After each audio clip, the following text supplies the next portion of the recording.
カオスゼロナイトメア。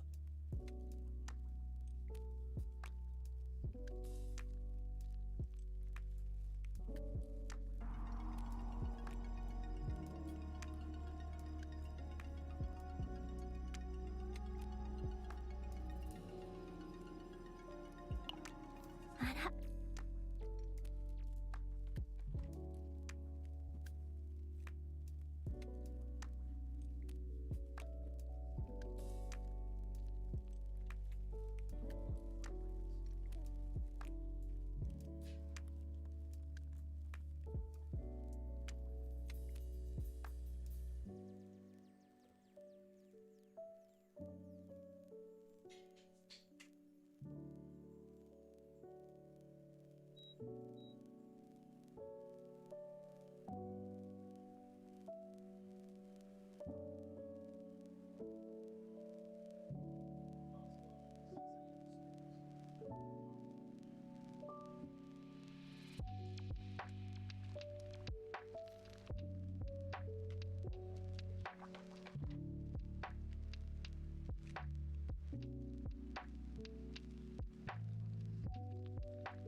All right, good morning, good afternoon, or good evening, depending on where you're joining us from. Cosmic here, and welcome back. Today, diving back into, once again, Chaos Zero Nightmare, because, hey, Season 4 is just a day away, and I figured it's probably time that we take a deeper look into the Desire cards. Now, of course, we will get new information tomorrow morning, so 12 or 10 hours from now, whatever it is.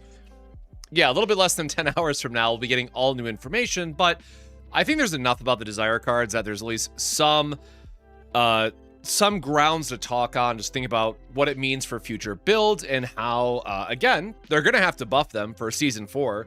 So we'll have to wait and see how much they can really buff it versus is Season 3 still going to be best? All things considered, we're going to have to wait and see. But hopefully that is what we're going to spend some time on. And then I'm going to build out some type of... Oopsies. Build out some type of... There we go. Image here is like a starter of, and ignore that. That was just a comparison to the old nerfs versus the pre-nerfs, or old nerfs versus Season 3 being reverted. Desire card. Desire, I don't know, the starting point. Who knows? Who knows what I'm going to call this yet? Because realistically, we're going to have like the 3 different tiers like I normally do for something like this, where it's like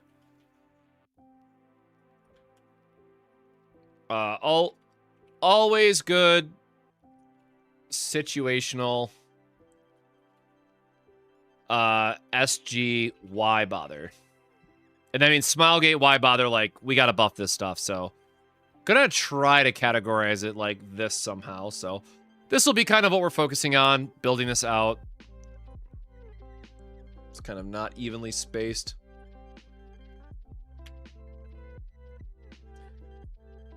Maybe I'll just do it like this instead. But yeah, hopefully everybody has farmed there. I guess as another quick plug. As ooh, why does that not have? Why is that not? There we go. As a reminder for resources that for those that haven't farmed it out already, what have you, if you're like me and a little bit behind, I need all of my Ranger books. Definitely make sure you grab these. Spend whatever stamina you have. So that's what I need to do. I was kind of hoping we'd have more stamina lined up, but I guess not. So yeah, we're gonna burn some stuff, spend our stamina, see where we're at from inventory, then we're gonna talk through the desire cards. So now that said, I do want to wake up early for the stream. So the stream tonight's probably gonna be more of a shorter one. And then in the morning, we'll have like a YouTube recap video talking about the changes, what we can expect. And I imagine that it's going to be a longer stream just because it is like kind of the opening to the season. So we'll see. But anyways, now I can get back to it.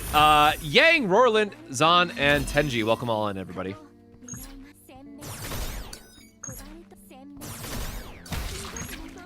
Yeah, all waiting on the information for tomorrow's stream. Also, I have to say, over the weekend, or I guess not over the weekend, but like late last week, Grand Blue Fantasy actually just introduced a roguelite mode that is an absolute blast to play.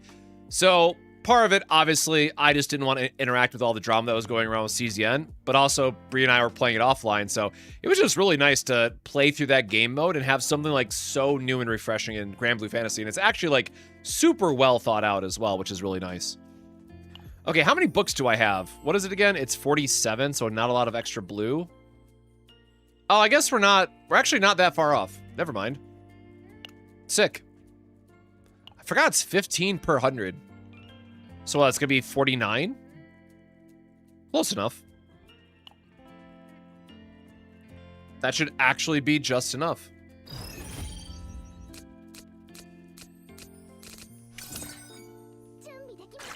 I do miss all my homing laser shenanigans. But yeah, so shout out to Judge again, who kind of like did all the math already, but you know, one of the things to consider is that as it stands today, the desire cards have about 1/5 of the power that season 3 cards have. So the biggest thing that I'm looking forward to tomorrow morning is seeing how like the payoffs for all the desire cards are trash. The incremental buffs are also pretty trash considering you have to have like those level of cards. Like if you have just one, it's fine, but you know, like 3-3-3 split doesn't work. There's not a lot of things to be excited about in the desire cards themselves. But we're gonna talk through all that shortly. I'm just gonna click through all this before I forget, because otherwise tomorrow then it's, you know, quick recap of the video and then work and then pass out so I can wake up for the stream. And again, if it's a 1 a.m. my time stream, I will be streaming, not a big deal. But the 3 a.m. streams are just way too rough, man, because like you just don't have any time to really dig into things. So I will probably just wait until we get confirmation of how long maintenance is going to be. Then again, it's a new season, so you can almost guarantee that it's going to be extended. So that does feel pretty bad as well. Oh, did they already confirm in the Discord? Did I miss a ping? Are you talking about the dev stream tomorrow, which is 6 a.m., or the maintenance going till 6 a.m.? Oh, yeah. 6 a.m. stream is good. Like, that one's not that bad. That's like I wake up an hour and a half earlier, right? Because I'm just not going to go to the office tomorrow.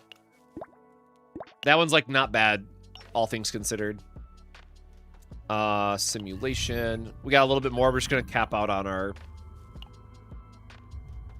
Oh, you know what? We have not done partners, though. Shoot, 28.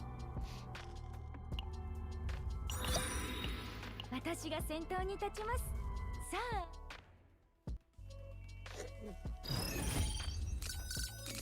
I've heard there'll be a fourth path. Hopefully. I mean, none of the paths right now really inspire confidence.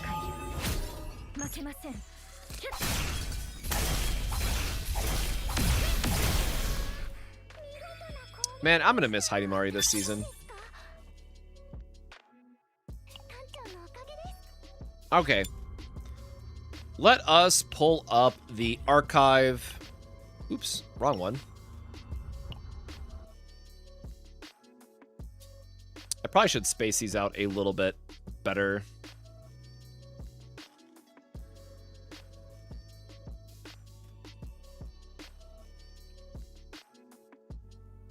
Nope. Too many tabs open.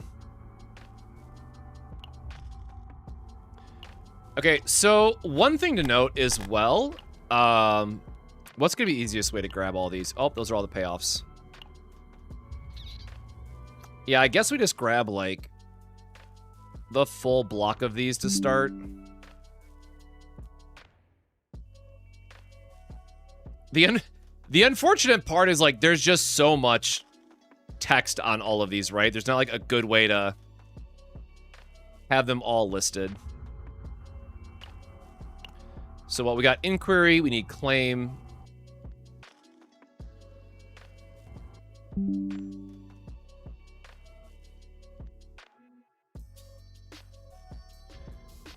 And then we need control.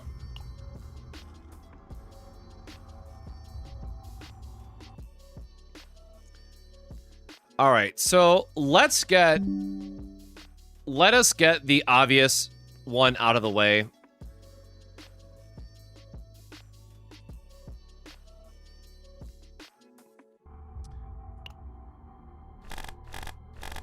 Let us just... I'm not even gonna, like, break these out into individual cards. So, all the payoffs. To me, all the payoffs immediately go into Why Bother. All of these are very expensive for what they are. And you have to remember that a lot of teams just don't have the extra AP to put these together. So, we're already starting off from a very bad spot of this season. And again, sorry, y'all. This is going to be, you know, I'm not going to just sit here and glaze the early previews, where at least in Personas, we had, like, interesting things to build towards. And like, oh, cool, here's how we can revive, like, Tressa, for instance, right? We had, like, the Agony cards and stuff, which, by the way, did pay off and were actually good enough. Shout out to my day one impressions. But all of these, right, like, just not exciting. So out of these, I have to say the one that I'm assuming I will be the most wrong about, and wrong just meaning like, hey, obviously we're missing information, is going to be Control because of the Scorched. We have to assume that there is going to be some type of dot-focused payoff this season and or character that makes all of this make sense. Because otherwise, because you have to remember, it's like when action count of the target is decreased, right? So they have to actually apply Scorched early, then play out a bunch of stuff. Because if you use a build-up team like Typhera, like any Hugo-based team, any Serenial team, all of those teams immediately cannot use Control because you're losing all of the value in Scorched. Now, there might be things to delay. We might see like a new Torture toolbox, but because this very directly states that it's on the activation, we're so limited for what we have access to, right? So that means you have to open your turn, which again, so the way to get this, right, is to go into 10 stacks, and then you get the you get it after it's used, or I guess which one's Control? Control's down here. So when a Control card is used, gain 1 Control, right? So you'll want to make sure you're lining up your turns to play a card and then get to do this. And keep in mind is that none of these cards can be divined. So none of these cards can be reduced. So no matter what, you're already asking for a very significant AP requirement to start, as well as a very limiting in your sequencing for how you're trying to attack the turn. So there's already so many limitations that are kind of like built into this that it doesn't feel good from the start. For claim, we have, which you would think would be great to get 5 morale, but with the new caps and understanding that Cassius in most ideal situations is going to be getting you basically 15 for free by playing out his kit, I don't really want to spend more action points towards getting to use this.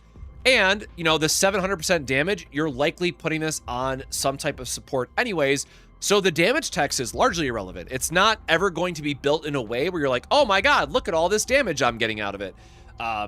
It feels bad. Now, the resolve part of this is a bit more interesting because then you could say like, oh, celestial builds, right? If you kind of just ignore the morale part of this, in my opinion, this becomes a lot more interesting of a card because 100% of the resolve when you're already doing things like Magna, getting your counterattacks, getting your shields based built up.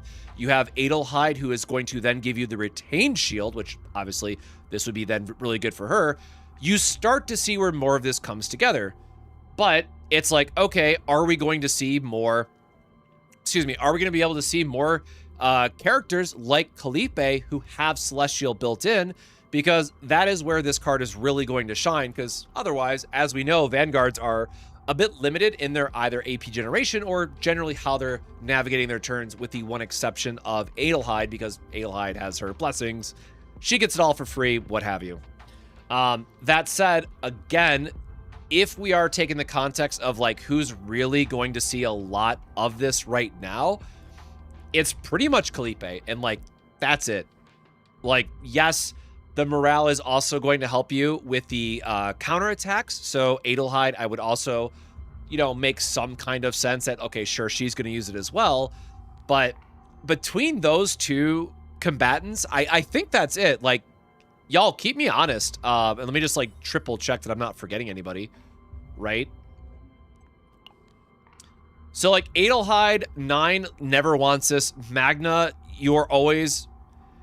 I think even main damage dealer Magna still doesn't want this card. And 0 card deck Magna definitely doesn't want it. So, and by 0 card deck, I mean the all upgrade focused for those who haven't built that out yet.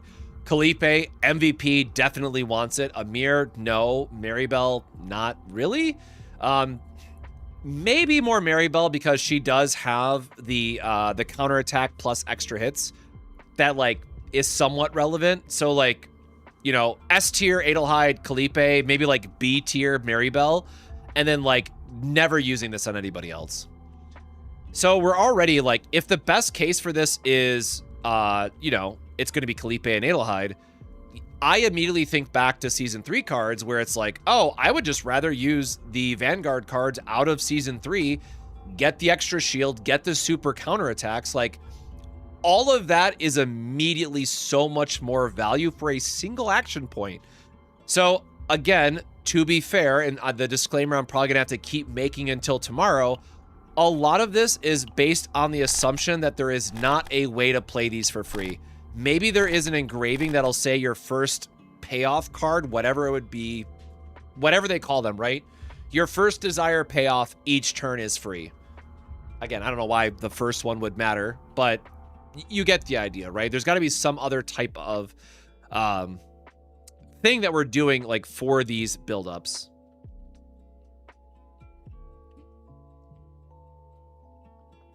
Yes, and keynote as well. Thank you. One more thing to add there, right, too, is that these cards are going to take, what was that, 4 turns at, or I guess, so it'd be, what, 3, 6, 9, go 1, you have 2 charges. Yeah, so it's 3.5, it takes 3.5 turns, because on the second cycle, you would have 2 base built in. So yeah, 3.5, I guess, for this to, like, be built up. And then at that point, like, are you really excited to get, you know, again, it's a decent amount of damage. Like, the AP to damage ratio is fine. But also keep in mind, if we're caring about the Scorched Dot effect, we probably are trying to roll for things like damage over time and flat attack out of our memory fragments. And then the last one, I mean, I like it because it draws you cards. You know, that there is something to say about, like, hey, Inquiry 5 is really good, so you're probably going to go to 7 anyways, just because. right? And also to take a step back for those that don't know, keep in mind the way that this works is that you have a total of 9 points effectively that you're going to use. So you're either doing a 5-3 split or you're doing a 7 payoff. So you have to remember that you're always giving up another buff effectively when you're not going, or sorry, when you are going for these like large payoffs. So it's not just, you know, comparing this versus the 5-point values over here. You have to also weigh this off of like, okay, so this is going to be Inquiry, but Inquiry 5 is still good. And then, oh, but if we notice that 3 claim is going to give us effectively 2 morale every turn, if you have enough deck cycling, which again, you should, all things considered, you don't really care for this draw and you would just rather have this morale boost instead, which again would then beg the question, do I really care about 2 morale when I have the Persona cards at full strength? Honestly, again, no.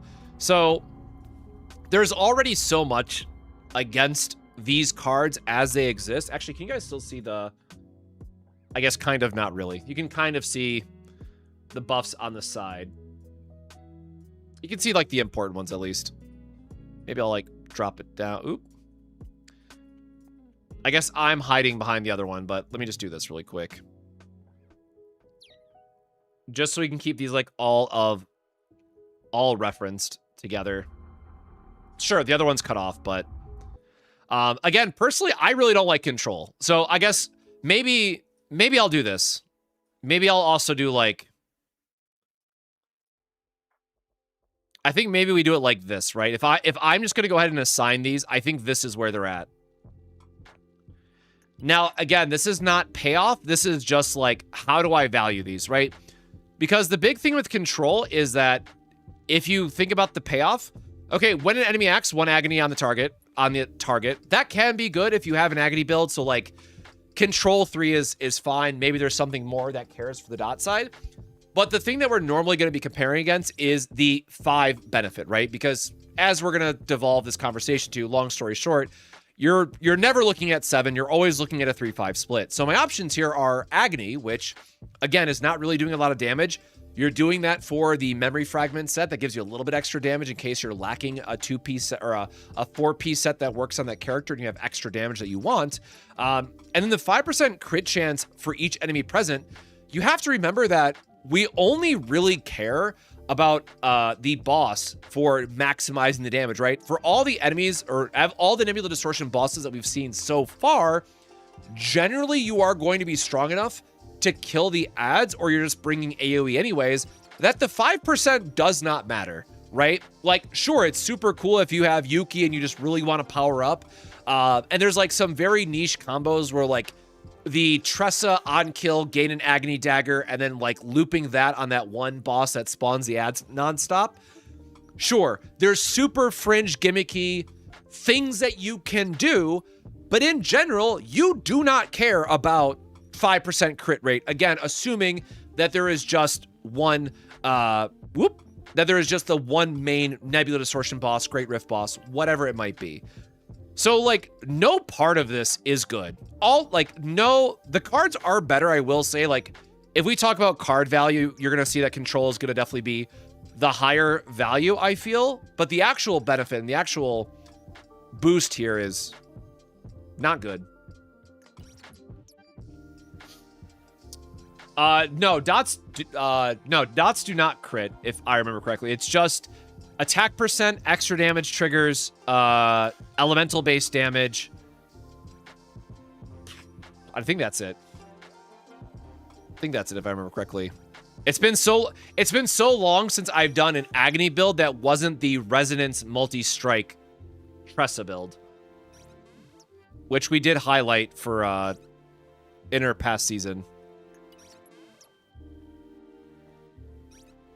Oh, Scorch can crit. But it's an 80% damage crit, right? Like it's not. Scorch is 80%, right? I'm not crazy.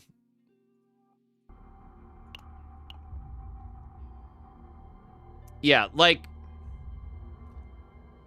I don't think you care about this.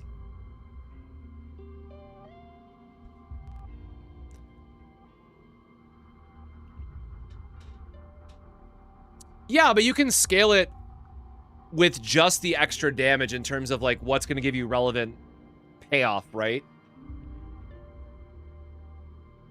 It can scale with morale, but yeah, morale is also super capped now.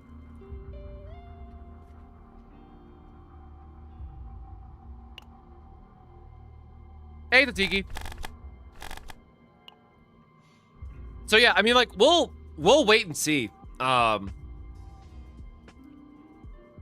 Again, my biggest thing is that, well, I guess it wouldn't be, it probably is not Hilde. It probably would be Annabella or Anna, whatever her name is.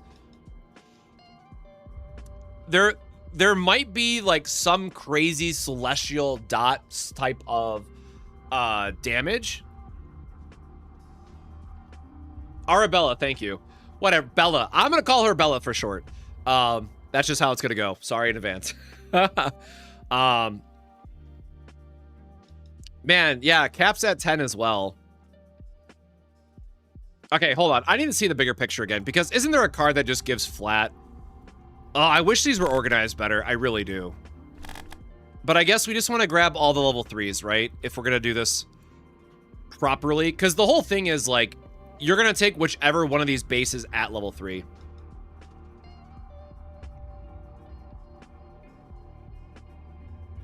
What's with combatants with Bell in their names and big busts? It's just Mary Bell, right? Is there another Bell character in the game? That's actually pretty funny though. Yeah, that does track so far. Well, yeah, I just mean the new unit plus Mary Bell. Yeah, so for each enemy defeated by allies this turn, plus 70% damage. So it's a 280% increase. Like, this is a cool card, but again, it's like, oh, do we have AoE ads that are ramping this up? Like, if you actually get to build this up, it's pretty nice value. But you have to have a very, and it's, oh wait, hold on, it's Striker Vanguard.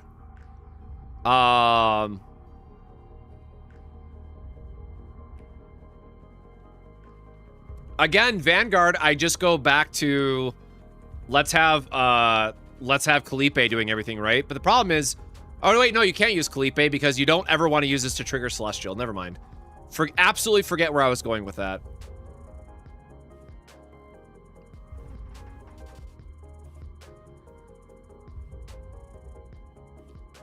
Like, okay, you know what? Let's just assume, okay, let's assume that you just have infinite AP. Maybe there's going to be a payoff like there was in Season 2 where it's like there's some type of AP payback. If so, like, I think this is fine. Let me actually make these all same size. It's going to drive me nuts.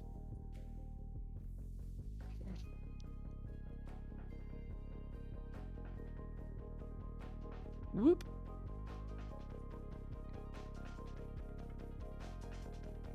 Again, we're definitely going to have to, like, clean this up as we go, but we'll get there eventually. Whoop.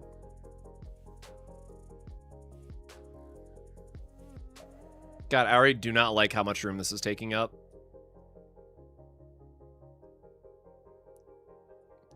Oh, why is this? Oh, there we go. Let me drag that down a little bit more.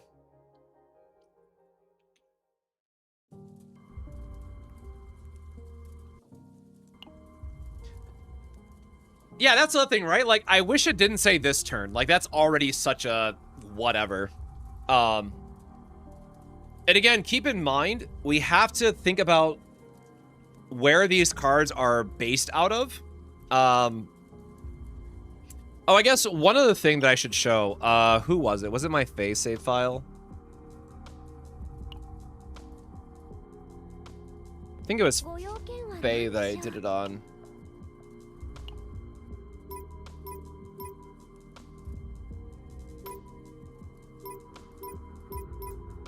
Oh, right, I changed it at the end.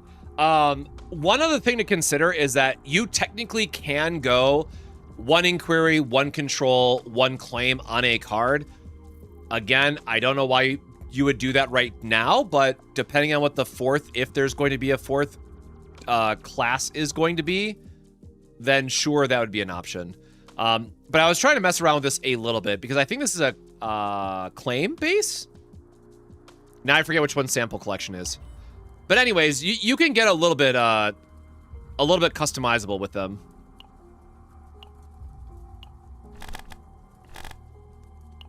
Oh no, it is inquiry base.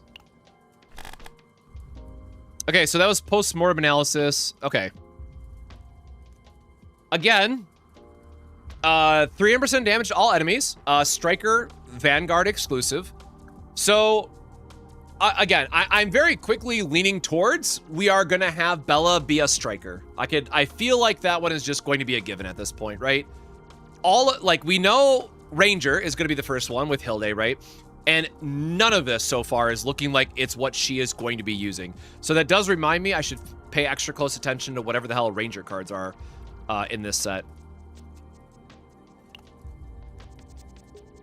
Actually, I just realized I forgot my coffee. Let me be back in a quick second.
All right, now we have the brain juice.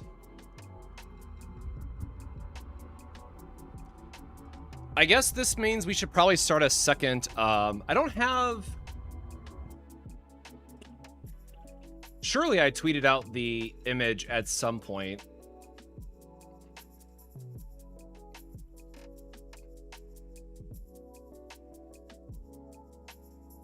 For the season 4.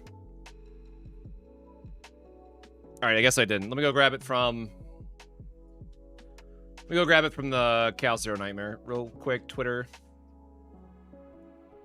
Also, has anyone had a chance to check out Silver Palace beta? If you did, what are your thoughts on it? Unfortunately, I did not get in, and I was just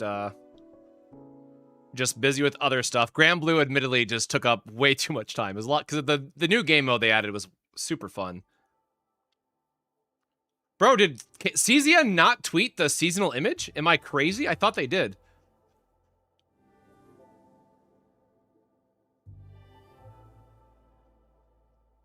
Was it before all of Faye's stuff? My timeline is all messed up. Okay, there it is. Okay, so we are basically guaranteeing now that she is going to be the Striker.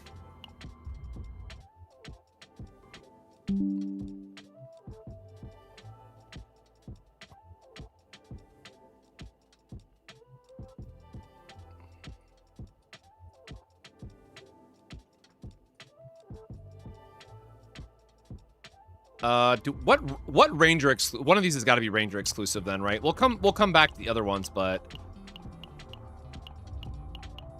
there you go. Ranger Hunter for Inquiry. Bro, she's just gonna be a power crept Veronica, isn't she?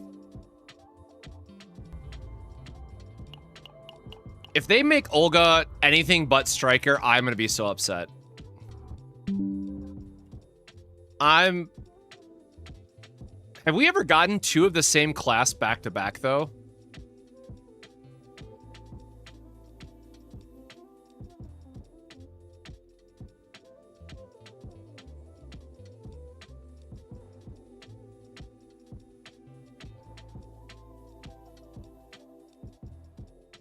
I think I would be fine with this because, like, what's my alternatives, right? We make Olga a support character, bro. If she's a support character, no, I am not putting that bullshit into the universe, Tenji. I'm not doing it. I'm not saying it. I'm not reading that. I refuse because I will have the biggest crash out if they do that to my girl Olga. I will actually be. The rage of 1,000 burning suns will come down on Smilegate, and I will have my revenge. Okay, there you go. I joked about that earlier today, actually. I literally joked about that very same thing. They can't do this to me, bro. They can't do this to me.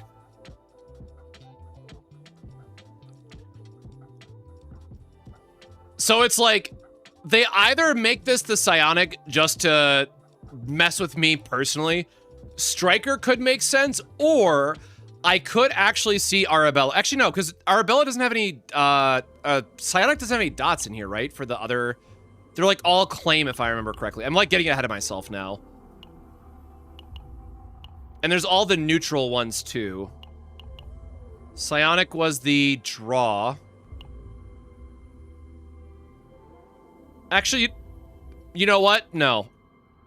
Because again, if you were to ask me which one of these 2 characters looks more like a debuffer and looks more like they're gonna mess stuff up, okay, I'm so sorry to do this to people. And this is totally not just because of the very valid crash out I just had. I'm so sorry to do this.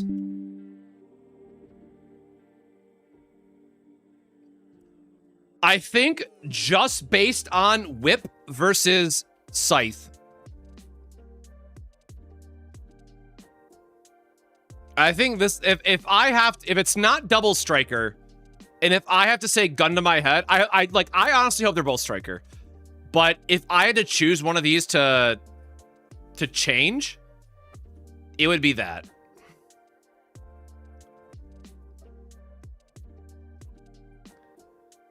And then we will...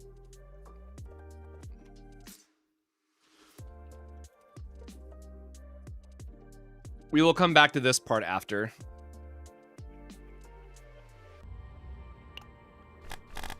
I gotta do this in order because I'm gonna miss something otherwise. Okay, do we do...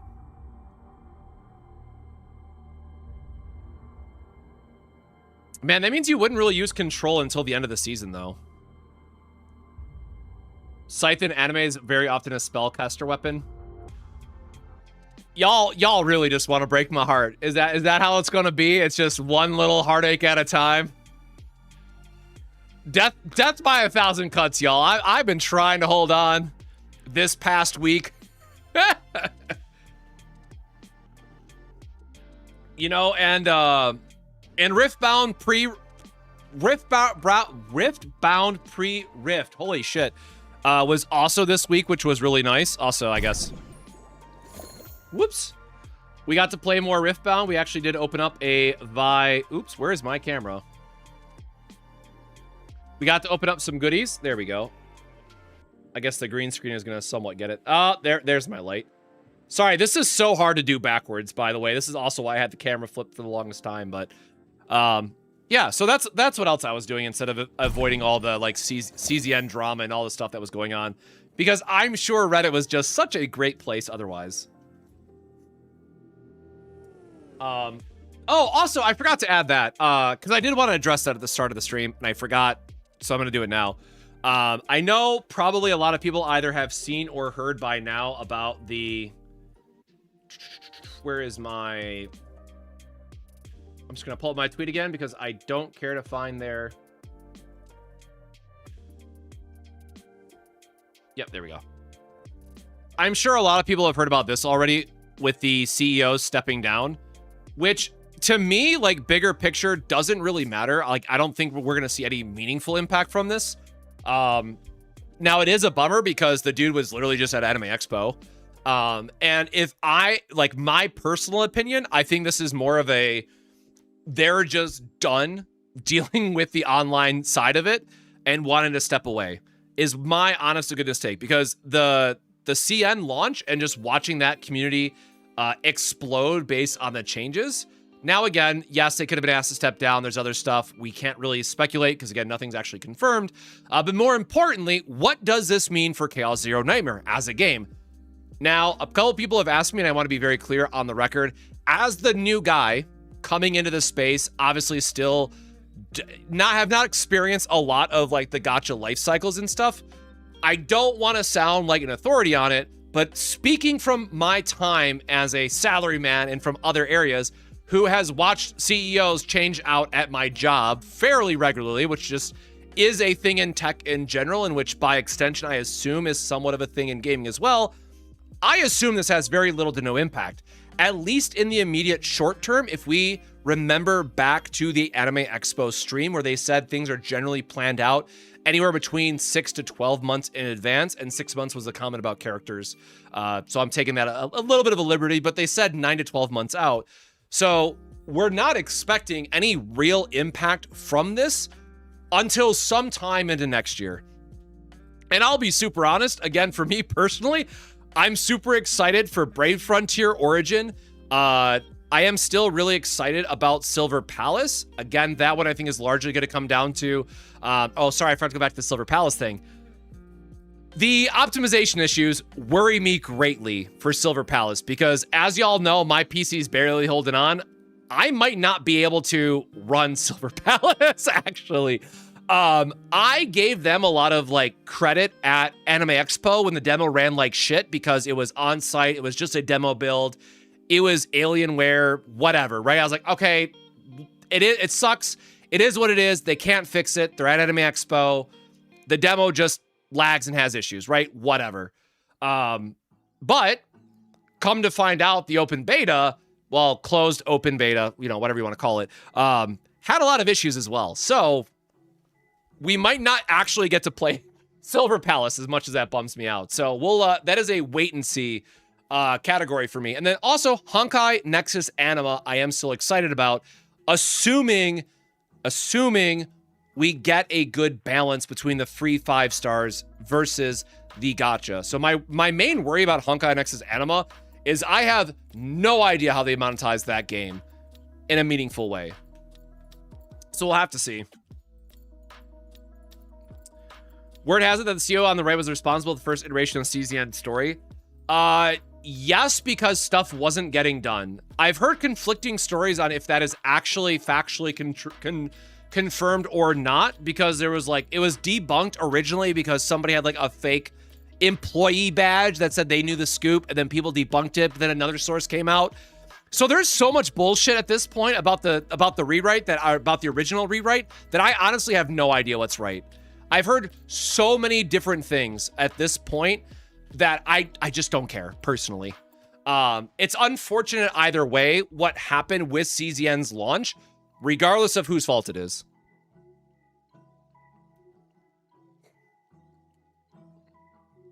KMR got the boot as director of Dragalia Lost less than a year in. Did that happen? I don't even remember that happening. It's been what? It's been 9 years since, or however long since Dragalia Lost.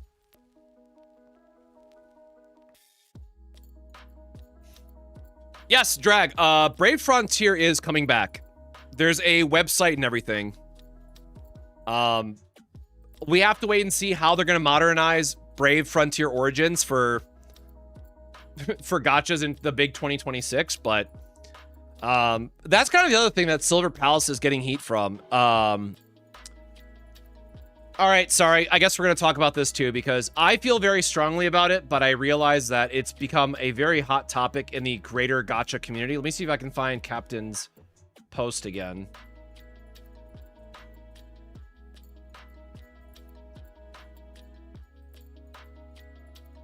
Dude, I was being a little bit of I have not even watched this video yet. I was just looking at her infographics, but... Oh my god. Yeah, we'll get YouTube Premium eventually. Which is funny because I have the music in the background for it. Whip, whip. I hope that she has her, like, numbers in here as well.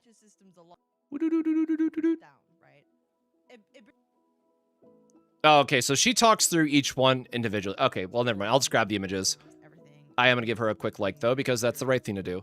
Anywho, let me grab this really quick. So, the one major issue with Silver Palace is that you either come from a MiHoYo background and you accept that 50-50 gambling is okay, or you're like me, notice again the gray hair, and you appreciate what is called a Spark system, which means you are guaranteed every time at that number of pulls. And actually, what I was really surprised about as I was going through this, and I want to go back and actually make sure that I understand it a little bit better, but I did not realize how good NTE's gacha system is comparatively to everything else that is on here. Now, the very long and short of this entire breakdown is that if you love gambling, and if we're playing gachas, let's be honest, if you love gambling and if you don't mind, you know, trying to luck your way into something, then yes,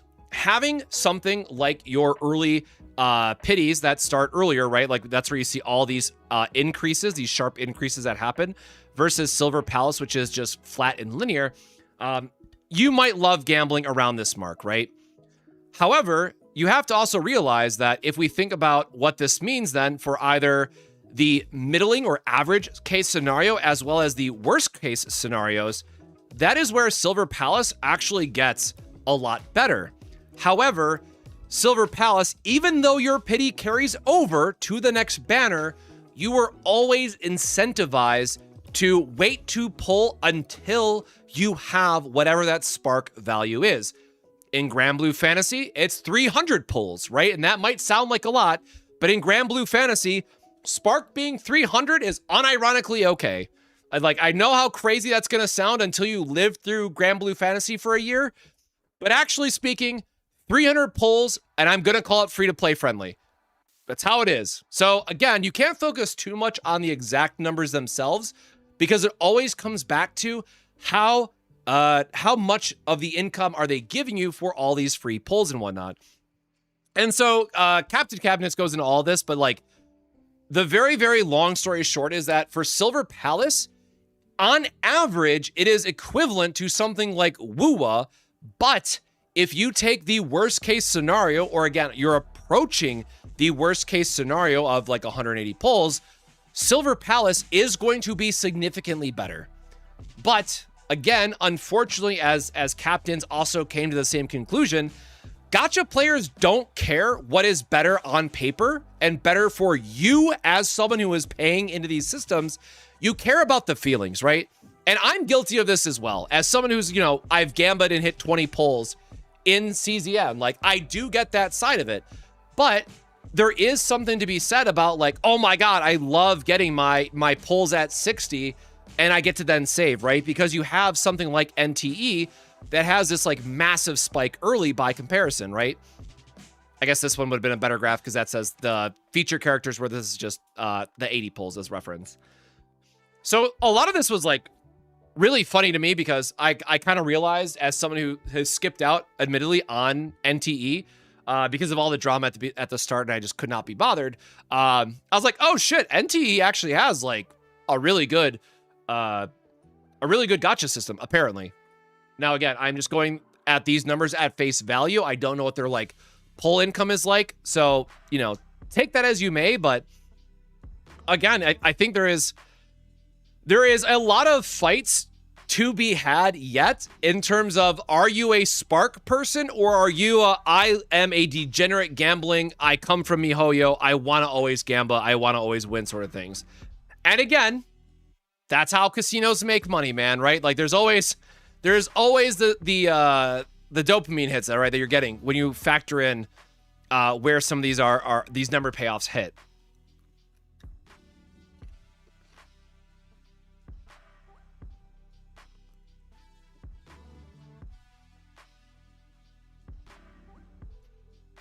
So yeah, the one thing I will say though, that I personally do not have a strong opinion on, but I recognize that there is a sub community that does care more about this, right? There is something to be said about the number of dupes that you get, right? So like if we just talk about can you guys see that? Okay, yeah. So like if we talk about like going higher in pulls, right? And if we talk about the dupes themselves, well then yeah. So with NTE, you actually have a lot of people getting 6 copies. So like if you are somebody who wants or needs, because the game says so, multiple dupes of a character, bro, NTE just mogs on everybody, right? Like this is, for me, this is the one that like really stuck out the most. And I was like, holy shit, there is a big difference, right? Because I also hope that people are not just thinking about like the most immediate banner, which I recognize that is a hard thing to do at times, but like you also want to think about, okay, over the course of a game's life cycle and based on, again, assuming that it's generous, you know, looking at this, NTE giving me extra copies that can then be, you know, meaning future copies, meaning extra dupes to that character, whatever, that just looks a lot better. Now, again, Silver Palace, you know, because it has the 100 spark, you know, the vast majority of you are going to get still 3 dupes, but about 10% is still going to get a little bit lucky, right? Beyond that.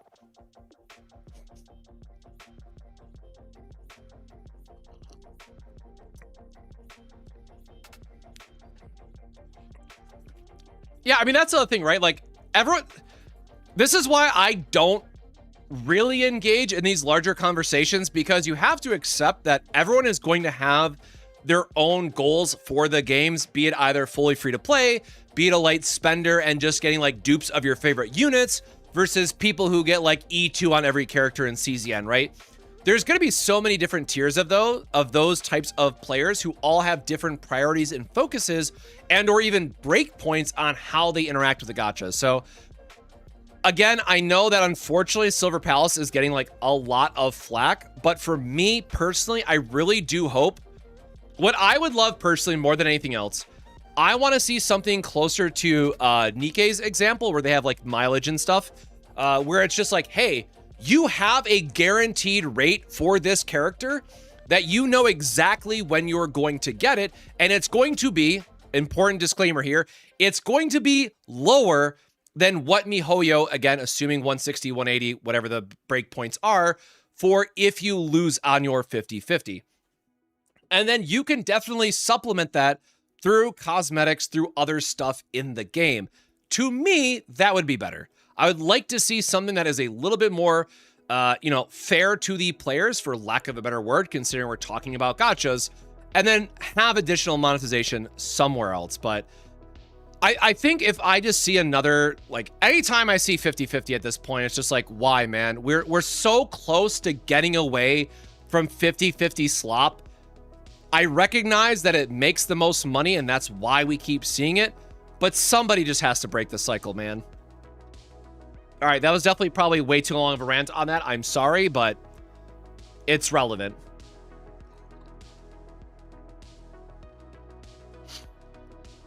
Imagine if I got that level of dupes with 300 pulls. Well, wait, Grand Blue Fantasy is 6%, right? So it's 18. You get 18, let's just say 18 5 stars and 300 pulls, right? So like it's very different between the two.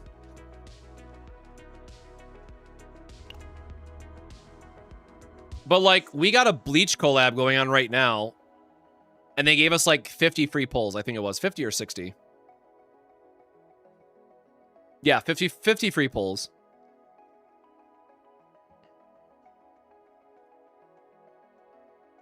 But again, so in Grand Blue Fantasy, we get... Oh, Roulette, though. I guess Roulette changes the numbers around quite a bit.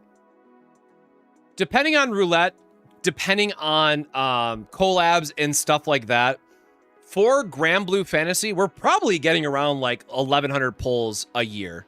Again, assuming you high roll on one of the roulettes, assuming that there's going to be collabs that give you like another 150 pulls. So you also have to just recognize that Grand Blue system is one, dated because it's the old style Spark system. But also they give us a shit ton more pulls than 99.9% of gacha games that are still in service today. Which just reminded me that I need to throw myself into another gold bar raid. All right, let's go back to actually ordering these now. So where do we leave off? Just post-mortem?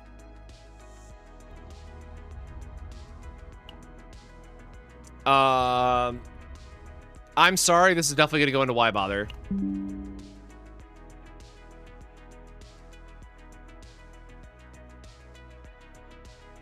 Like, I think this one realistically would live about here, but for the sake of... Okay, this is actually already going to annoy me. I lied. These are getting put off to the side for now.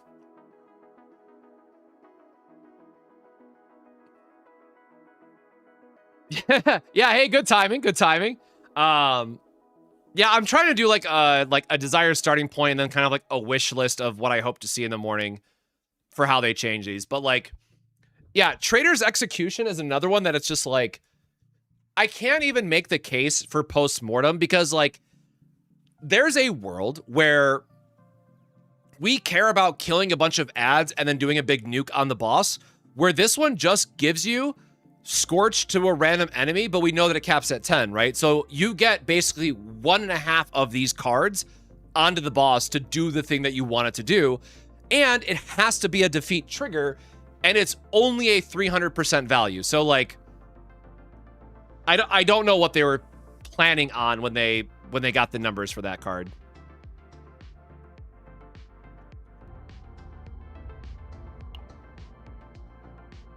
Another, like, okay, I hate to be kind of like,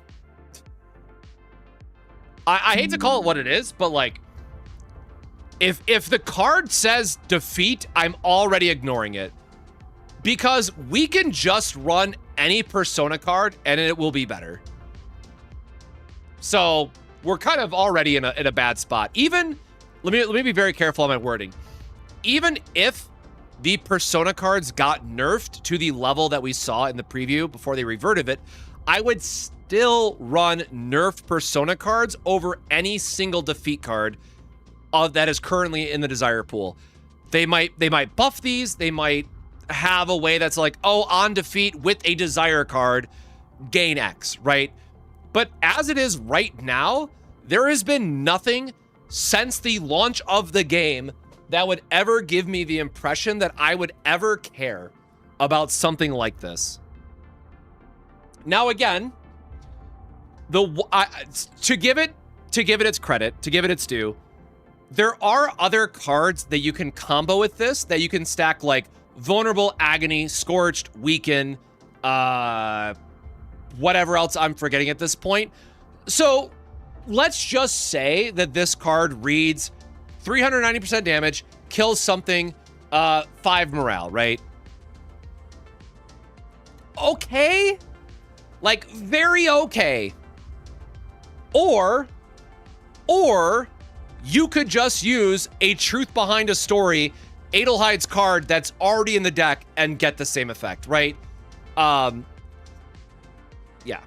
It's a little bit, that's kind of where things definitely start to feel bad. So, unfortunately, this is going to be another one that is going to go into the why bother category. I can't even make a case for this. Oh, wait, that was... Oh, wait, no, that's post-mortem. Okay, this card just goated. Like, to me, and I'm gonna have to go through every single card just so I remember, this is the only one, in my opinion, that actually stands out and gives me the same level of excitement as the Persona cards did, because no matter what, this is going to be a +1. Yes, it costs an AP. We'll get over it. But it also allows you to build other bases into it. So I don't want to shortchange this conversation too much, but I almost already guarantee that your Desire meta right now is going to be every single person on your team has this as the base, and you ignore everything else. Like, you just build this to have whatever bases you want on it because it's a So when I say +1, sorry, take a step back. I need to not be in TCG brain mode so much. Whenever I say +1 or +0 or +2, I am referring to the card advantage that we're getting out of it. So this card takes up a space in your deck, but when you draw it, you're not only replacing itself, which would be a +0, it's drawing you an additional card beyond that, meaning it's +1. So in this case, Sample Collection is going to be a +1. Veronica's cards are going to be a +1 as well, where something like Divine Dice is going to be a +0. All of this really matters when we're talking about deck building and we're talking about can we achieve a full deck cycle or not. So something like Sample Collection, just by proxy of it's going to help you achieve that one-turn deck cycle in quite literally every single team that you put it on, automatically makes this S tier above everything else that is currently in the game. Again, I'm doing this off because I looked at these 3 days ago when I did my Chaos run just to test a couple more things, but like this is probably the only card that is in this spot, if I remember correctly. No, you cannot divine or anything these cards, which is why it just makes it so much worse. There's gotta be some changes, man. Like, as they are today, they just feel worse than you can imagine.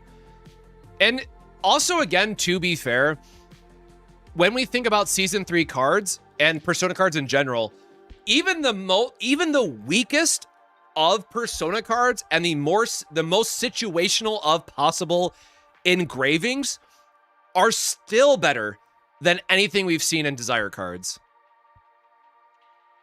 So again, we're kind of in a very uphill battle. Okay, this one is gonna be my hot take. I lied. This is the other one that we were talking about. This is going to be my hot take for Desire cards. And before I even finish that thought, let me go grab my image. Let me go prove to everybody I already did the meme. Let me find it.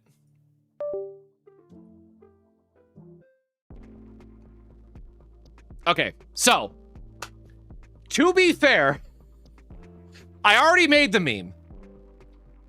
Knowledge Addiction, as it is today, because again, it's not going to draw itself. It's not going to draw out like we have for the Persona cards. Still has a 1 cost. The attack has always been irrelevant on the Persona of Luster. It's whatever. But the thing to know about this card is that, and by the way, it's supposed to be max 5. It's bugged out in the UI. So it goes up to 200%.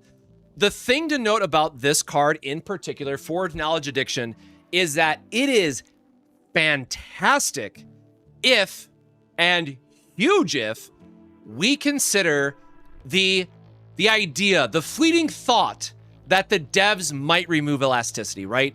Because this card is absolutely goated when we think about stuff like OTK Chizuru, Mei Lin, even Luke would love in his multi-attack build, you would always pick Knowledge of Addiction over Persona of Luster. Again, assuming, big assumption, that there's going to be no cap because you're able to get a better damage amp for those type of effects.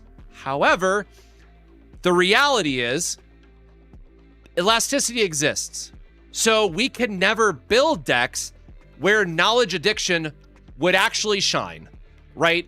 You're always going to be building a deck, even the Mei Lins, going back to Season 1, right? Where they did double Rising Dragon Spire, for example, or other ways to get around max stacking elasticity.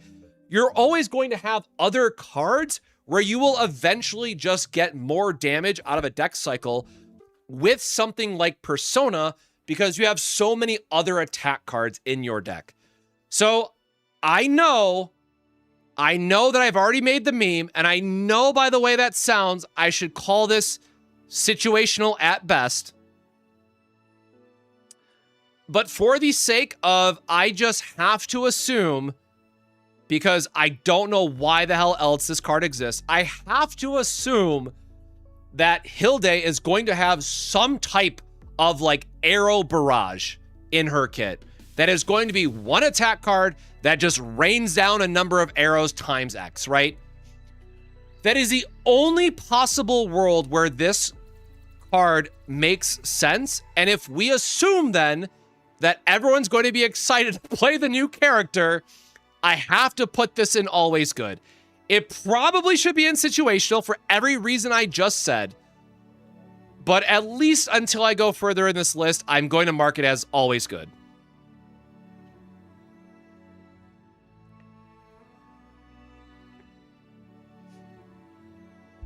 Yeah, so X costed cards like Phase Dance would also work.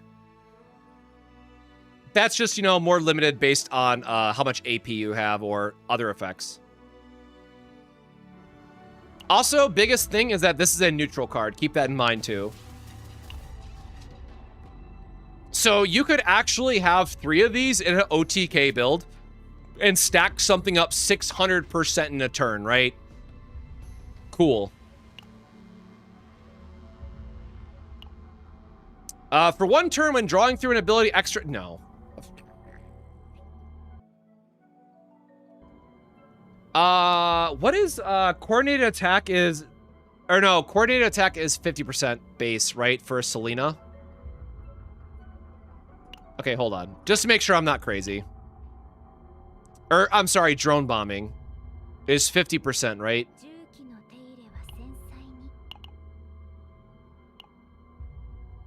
Yeah, 50%, and then it's 100% for the...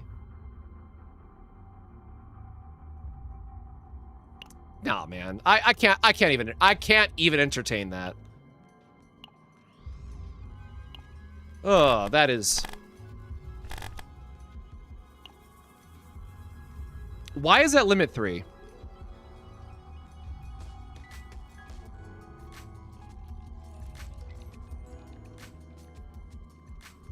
Why doesn't this card have literally any other text, man?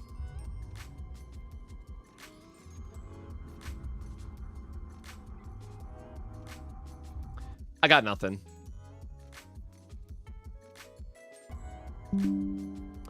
Actually, hold on. I take that back. I forgot that these are free. So, technically, you could use this on Veronica because she's going to be able to be a +4. What is she? +4, I think? For her deck. So, like, sure, there is some world where you are not using a multi-hit attack character that the other card wouldn't just be better for your main damage dealer. But no. This has got to go down here.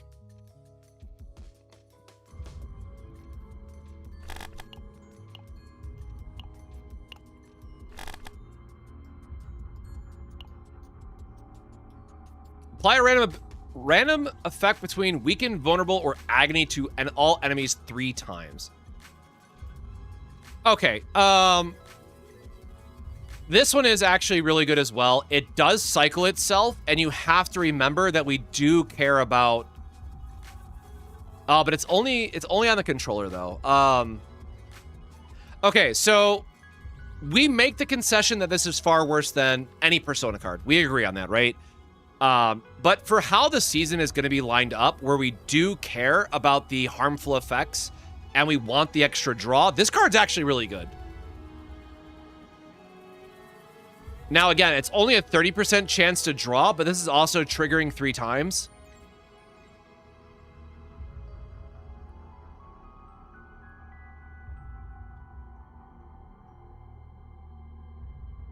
I'm just trying to think if we care about Inquiry 5 more or Claim 5. Because Claim is the damage one. I think Inquiry 5 is going to be best, and then Claim 5 for your dot damage, and then Everybody Hates Control. I think this one, I think I have to still put this one situational. Like, it's probably an auto-include in any Inquiry 5 team, but if you do 5 Claim, 3 Inquiry... Not really, I guess.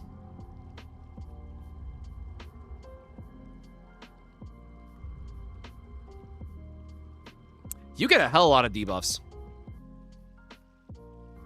I'm going to call this one situational. Because here's the thing too, right? Like, Weaken is going to be a whiff. Agony, for the majority of players, is going to be a whiff. You can get it other ways if you need it, right? Like, a Divine on an upgrade that gives you Agony at the start of the turn, if you're using it for the sole focus of the Memory Fragment set for whatever reason, that is going to be worth 20 points and better than putting this card into your deck, you know, for a lot of builds. That said, I think where this card is going to be good, I think it is one of those things that you accept that it is going to be your auto pick for your characters. I honestly forgot that this one drew a card, and then we're going to have more draw off Other Inquiry. The one thing I will say about Season 4 compared to Season 3 is that solving for the draw issue is way easier in Season 4 because you just accept that you're going to have either Sample Collection or you're going to have Forbidden Hypothesis to draw you extra cards, because then Inquiry at some point during your turn is going to draw you extra cards, likely a +3 draw. And keep in mind, in Season 3, for some builds, not all of course, but in Season 3, we were ideally using Faceless Woman on every single person in our team if we have a linked card, because that was automatically a draw 3, plus it gave us morale if we had the points for it. So like, all of this seems very okay if we can just have it naturally baked into our builds. So yeah, probably underrated if I'm being honest, but I just worry about how relevant, like, again, a 33% chance to get something you care about is not really a good value, right? There's too much RNG here. Because it's just the RNG from the draw here, and then making sure that you're hitting vulnerable. Also, small upgrade, or a small side comment about the upgrade, right, is that you want the vulnerable is going to be really bad for multi-hitting characters, right? The vulnerable is going to be more for heavy hitters like 9 anyways, so it might not even matter. Like, all of those choices might just be bad depending on what type of character Hilde ends up being. So this is much more of a wait and see.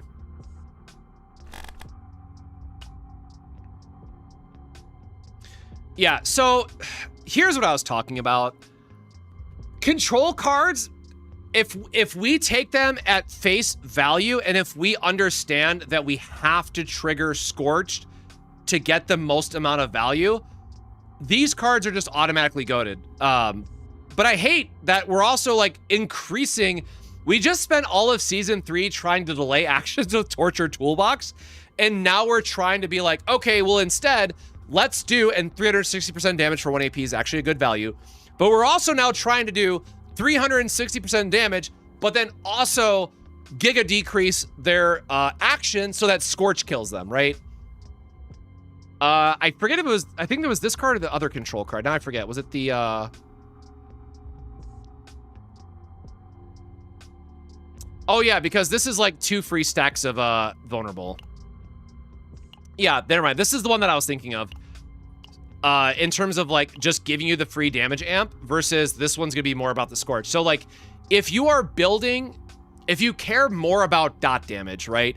This one is gonna be goated. If you care more about actual just raw beat the hell out of them damage, then yeah, Order of Dominance is going to be really good for the AP value here. Because again, we're assuming that we're gonna have morale, we're gonna have other ways to increase the base damage where we just want a bigger amplifier on the back end. So I think both of these are going to be very good. It just depends on which one of them wins out. And again, hashtag build dependent.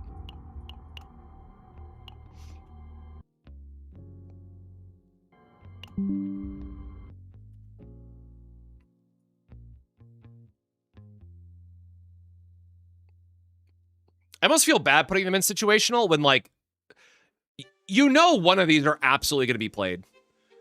If the dot side is ever relevant, if we assume that we just accept the other parts of control are pretty bad, like, yeah, sure, I'm playing one of these over this sample collection because we're going to have enough draw, right? So that's the other thing to think about. you can only have one of these. So while I mentioned that sample collection is just like universally good, you also have to remember that if you have a main damage dealer who wants to be the one that's doing that big swing, you are looking for stuff like these two control cards, right? These are actually both just very good at what they want to be doing for those cards and for those mechanics.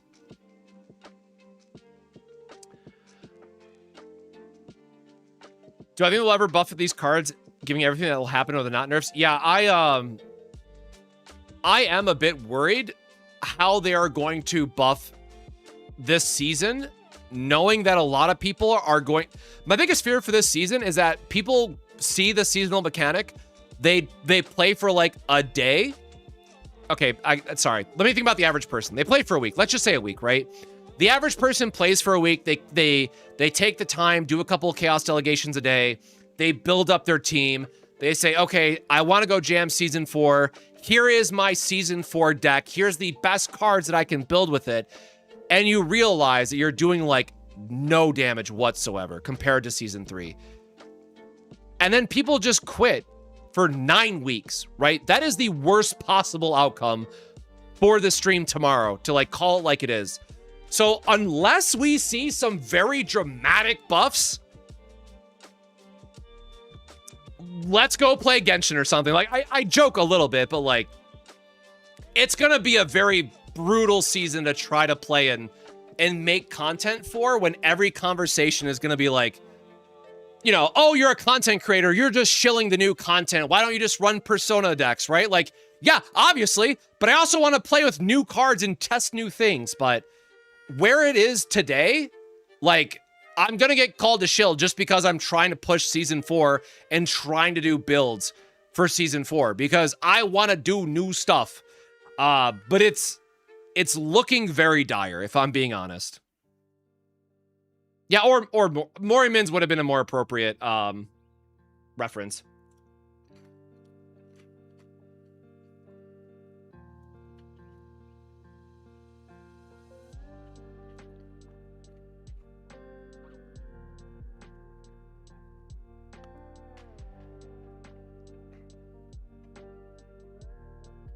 I'm yapping too much. I got my coffee cold.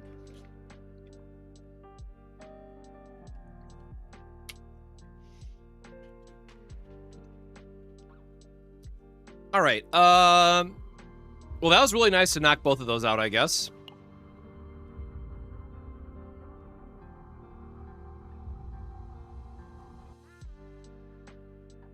Oh, no. Ranger... Hold on. Oh, wait, no. Ranger exclusive makes sense because of Selena.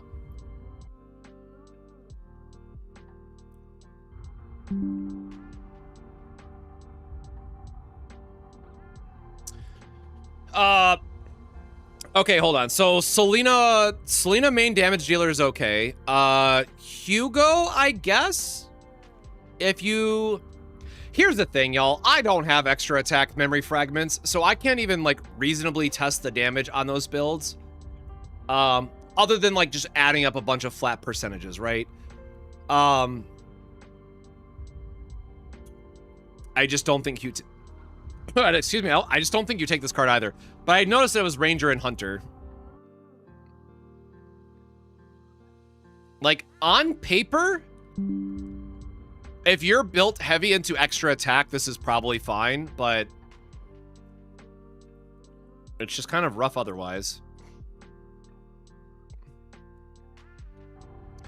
I think all of us are, like, praying for dots to be a thing.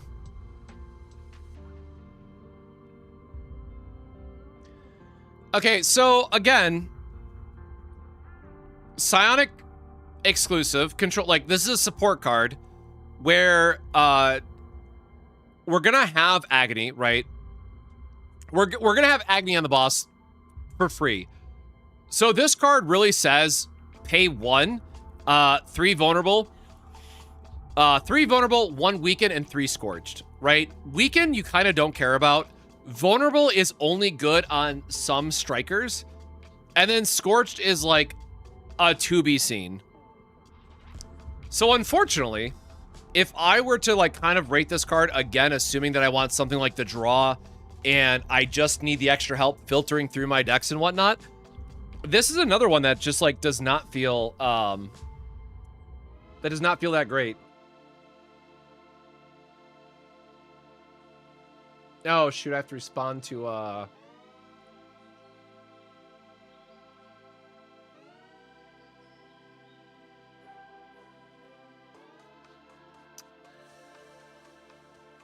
there we go.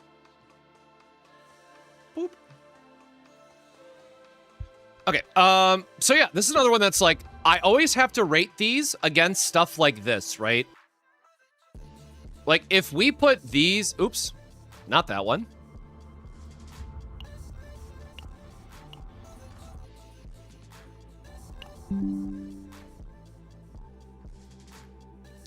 Like, I guess you're... Oh, I guess that makes sense, though. If we have... Oh, am I talking myself into this now? Because I keep forgetting about 9. I just assume that we're not going to have a heavy... Like, my brain is all stuck on this one. And I just... Because, to me, in my mind, none of the characters, except maybe Olga, really seem like they're going to be one-hit, heavy hitter style of characters like 9, right? So my brain is already so focused on just making sure that we either have a good buff or a good draw to make sure we get through all of our cards. But now that I'm thinking about it, this card would actually be good for 9 decks, right? But now I'm trying to remember which one gives...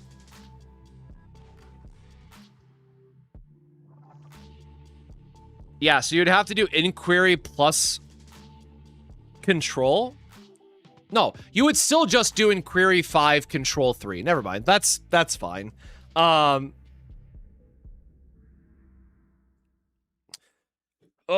Is it situational or is it always good?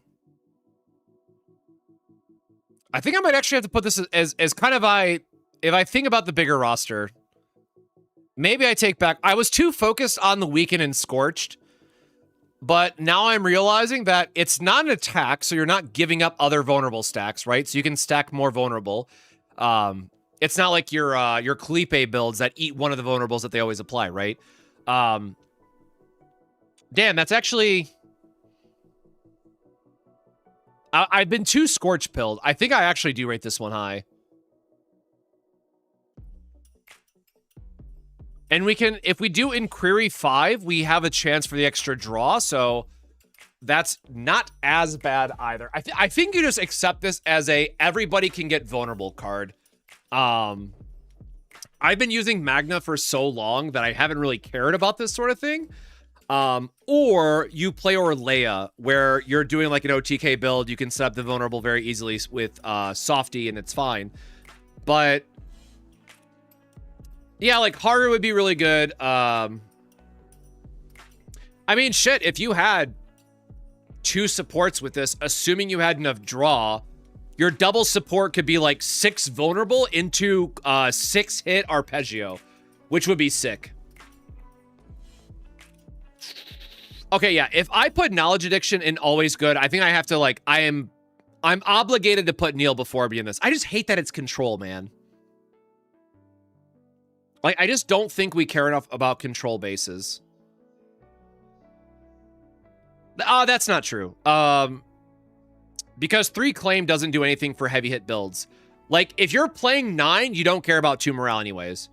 So 3 control is always fine. If only I got Divine -1 AP, bro, I wish.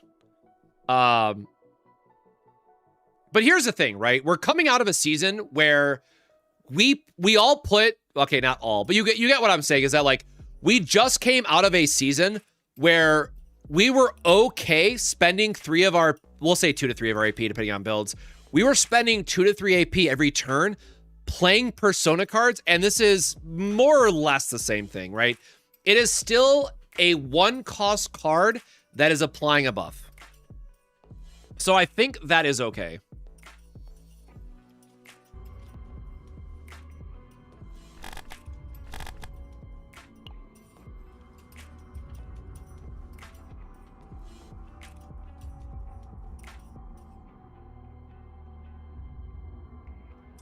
So what? That's a 300 and... That's a 330% for one. I mean, that's fine. For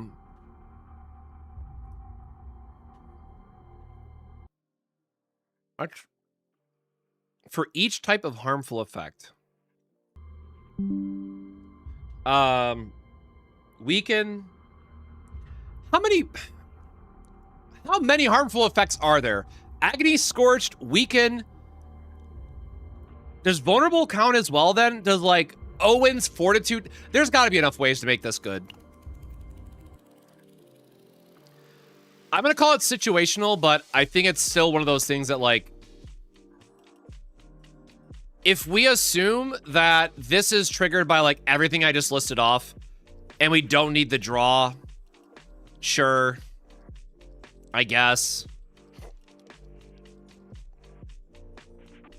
Like, claim is good, so we're going to want some number of claim here anyways.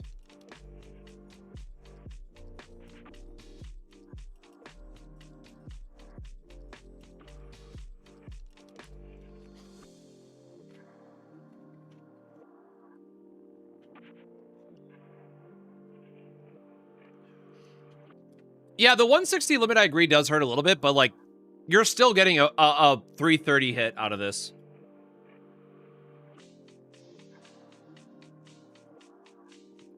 It's like, fine. Maybe there's going to be like some 1 AP cost gimmick thing. Like, I can at least make a case for this, I feel like.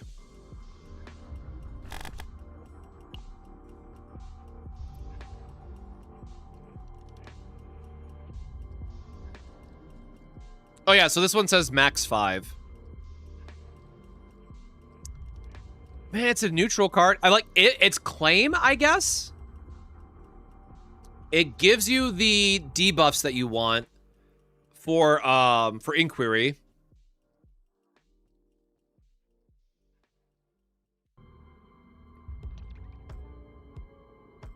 And 300% shield for one is fine. Like, it's very okay.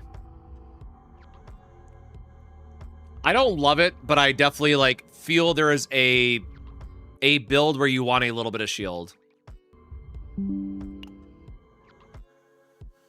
But again, keep in mind that if we're running claim, we're probably we are all under the assumption that we're always trying to get Inquiry to give us extra draw. So this is just extra application of potentially cycling itself while also giving us a okay shield. Probably should still be down here, but I'm gonna put it in situational for now.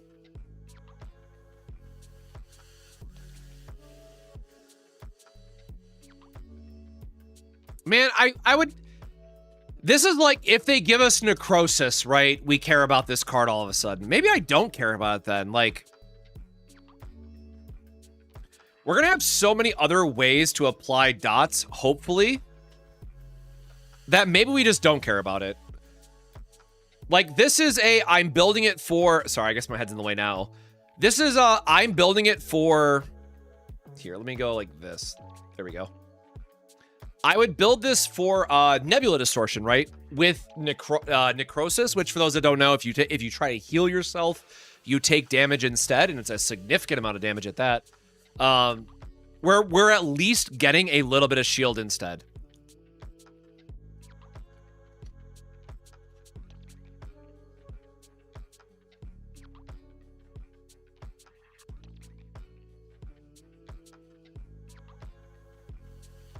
Depending on what time zone you're in, it's like 20, oh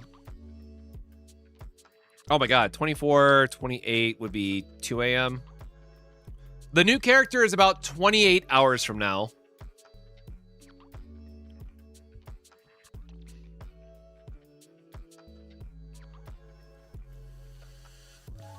Yeah, I kind of hope that, so I know we all meme about it, right? But like, I don't even remember the name of the card because I deleted it like every run. Tressa is like explosion card, right?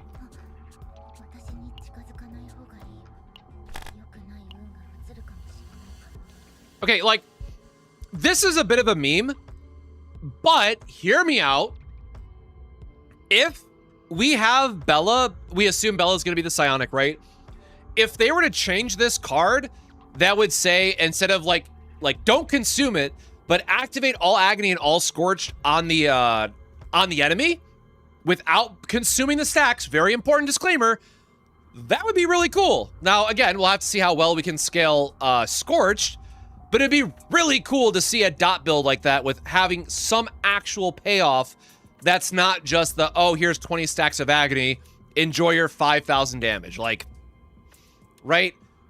So I'm hoping that we see some type of getting value outside of just letting, in both cases, I guess, letting the actions tick down for the curses, or for agony and for scorched, I should specify.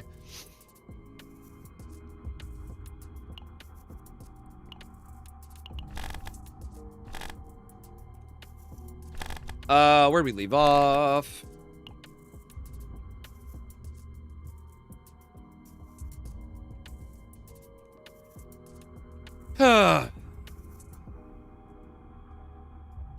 Why?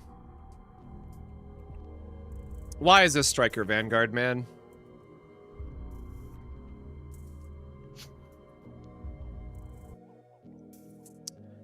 Okay, I guess, so if I was being honest about my meme, I probably should have used this card, because this one is actually the closest thing to a Persona card that we have. Now, the downside is that it is Striker Vanguard, so it's always going to go on your main damage dealer. It's nice that it's going to give him the boost, right, for 120. It's effectively 6 morale. The thing that we have to accept at this point is that it is another damage amp that goes beyond the current cap that we have. So the right way to think about this card is that, like, oh, I'm using Cassius. I understand that I don't need a lot of extra morale because Cassius plus Claim is going to damn near cap us on morale anyways, right? You get a couple upgrades in there that have the morale neutral on them, and you're at cap. You're guaranteed at cap every single turn. No problem. Again, if you don't have Cassius, sorry. Go run Rita, I guess, for the 9 morale build that's in the build document. Be my guest. But you then have to consider, like, okay, I guess we have something like Severed Ties that can go beyond it. It is Claim, which is what you want anyways, because you want the morale boost from this. And it is also working with the fact that we want debuffs on the enemy anyways. So, like, it sucks that this is a Striker card, and this is, like, the other... Like, I think all these... I think we have to accept that these 3 cards are kind of, like, in their own category. So maybe we add, like, a... Maybe I have to, like, add a disclaimer for these 3, right?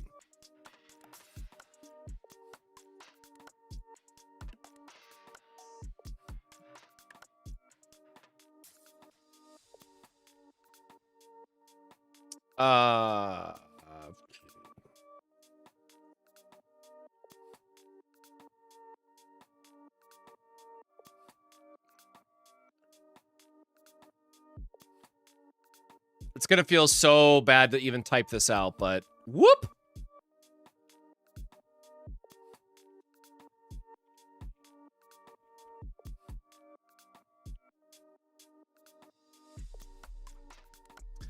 This is unironically how we have to think about Season 4.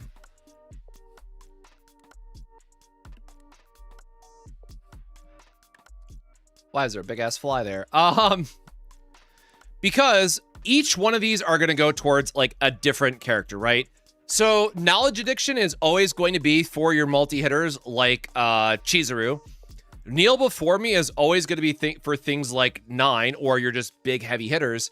And then Severed Ties, unfortunately, is extremely limited to only ever being strikers, but if they are a multi-hitting striker, then Severed Ties should still be the best one for them.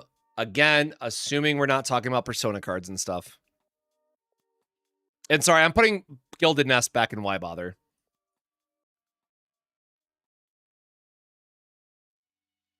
Why Bother situational, good or strong? I don't know. Rules of threes. You're probably right, though.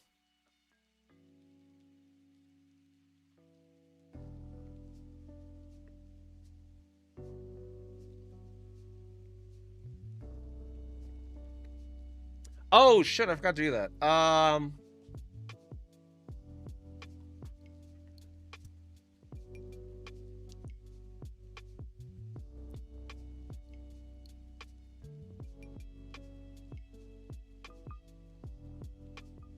Sorry, sponsorship stuff in the background that I'm trying to answer in real time due to time difference.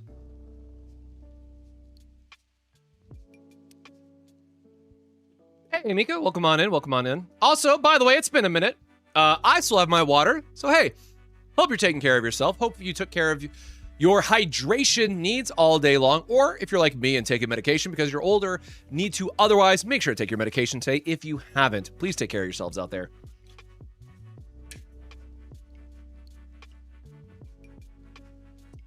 Yes, it is a selector ticket up to, Diana.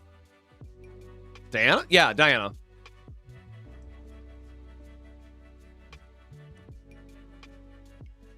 Well, in that case, you definitely should be hydrating then. Ow.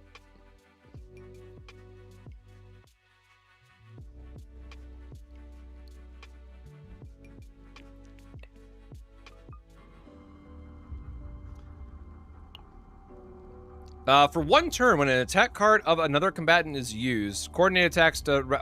No, fuck off. I just remembered seeing... I was so upset for so many reasons when I read this card the first time, and it just hit me like a semi-truck. Because why? Just why? Right? Like... max 2 times of a coordinated attack, which is already limited, and then decrease morale of target by coordinated attack by 1 for 1 turn.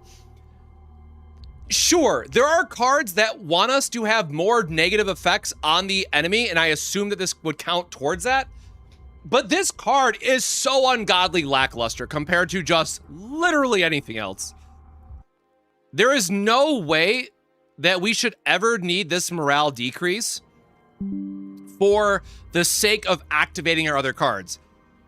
The one thing I'll say, like, sure, if you were to go into the tower and if you were to have something like this where you are just doing a morale decrease on the enemy, plus you're using Cassius if you have him at E6, sure, man. Like, Cassius E6 already solo clears tower that it shouldn't be, you shouldn't need this, but if you need even more damage reduction for whatever reason, bro, E6 Cassius, load this up on all the guys on your Rangers, or I should just say not on Cassius because Cassius can't use it, but throw it on your Veronica and just have whoever else for the last slot, right? Or you could probably do like a Veronica and then Hilde if you want, whatever. Like, no, just no. I feel so bad that we're already running out of room.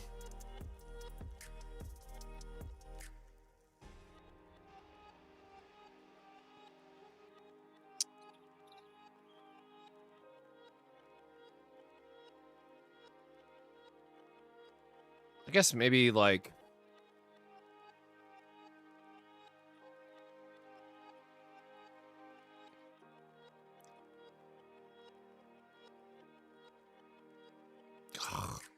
I'll fix it later.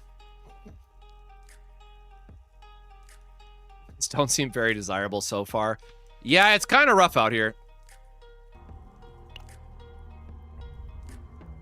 Oh, yeah, then these should just be all the level 1s, right? Yeah, so that is our preview.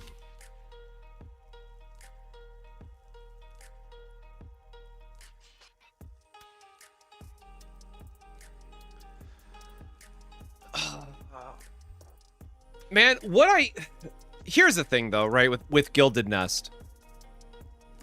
We have so many Vanguards that are just giving us shields anyways. And we probably don't care about the Agony and Scorch in 99% of team comps.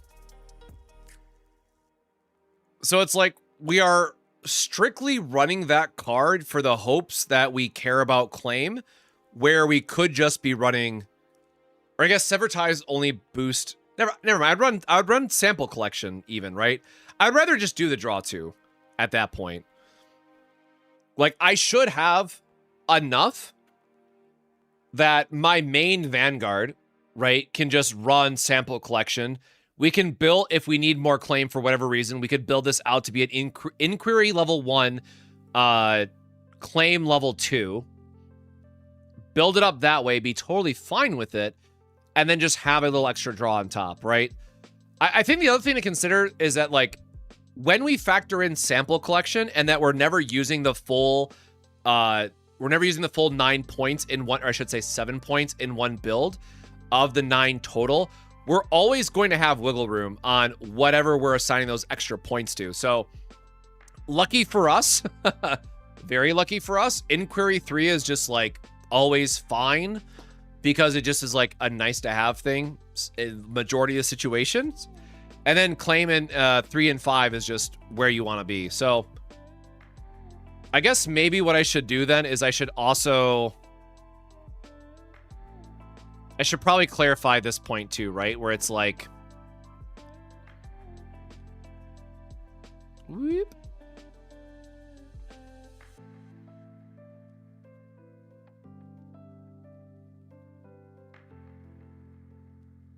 We always kind of want this.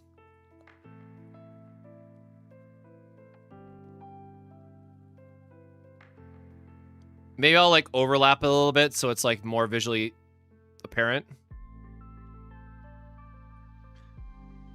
And then we're always going, oop.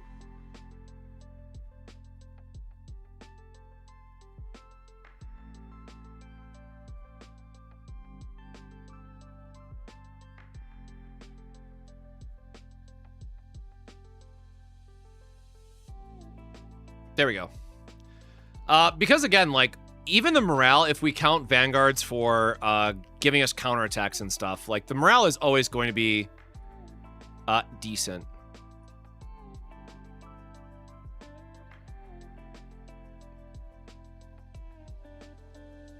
I guess this one's not hanging over now. Okay, we're not going to do the hangover method. Whoop. Whoop.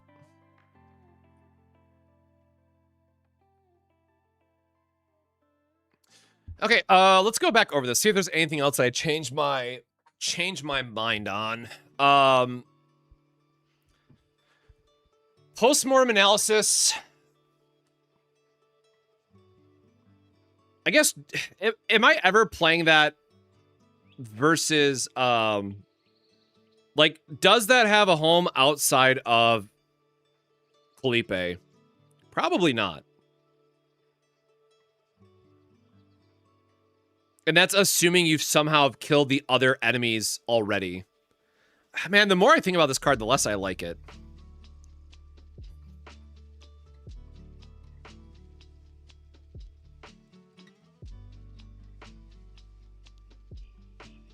Like, I think I just rated it higher because of the Inquiry base, but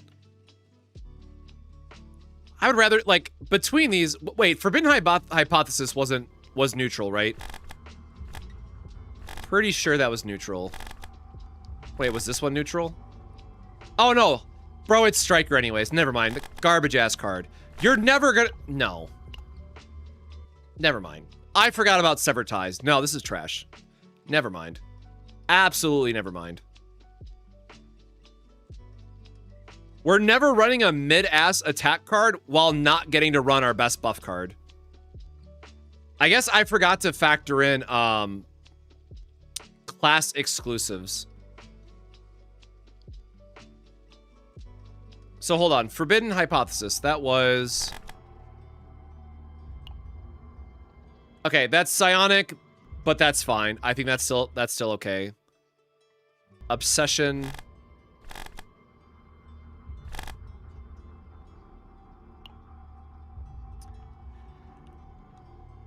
I think if a card is not class locked, you just automatically have to rate it higher because it has more flexibility in, like, doing fringe builds, right? Like, I think there is definitely value in having cards that are just neutrally good, much like Sample Collection.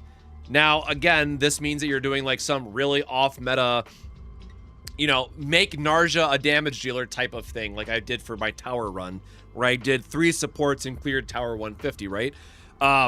This is definitely more of a like a, hey, it's cool to build and let people have fun with, but yeah, kind of awkward otherwise. Like 220 is, or wait, hold on, this is the level 1, right? 170. Oh yeah, it's 330 for 1. Like, sure. I think that's just very okay. Do we not get a single multiplicative buff? Well, we got vulnerable, like an easier way to have vulnerable applications, but otherwise, no. So psionic. Actually, let me go back. If I'm gonna tweet this out, which I guess I should anyways.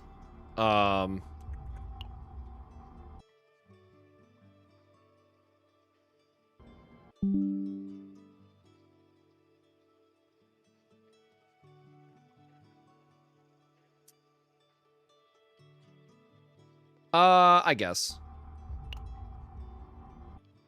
The control cards.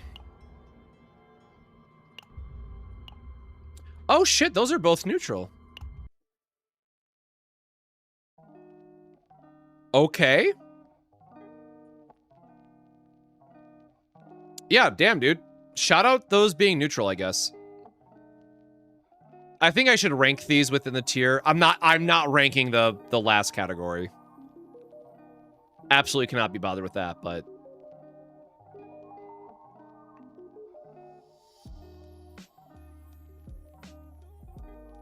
I guess I'd order them something like that.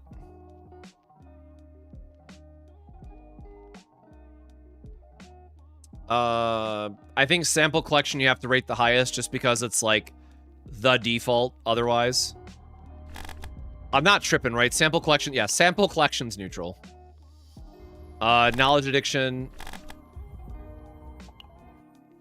Also neutral. I'm not bothering to tag the why bother stuff.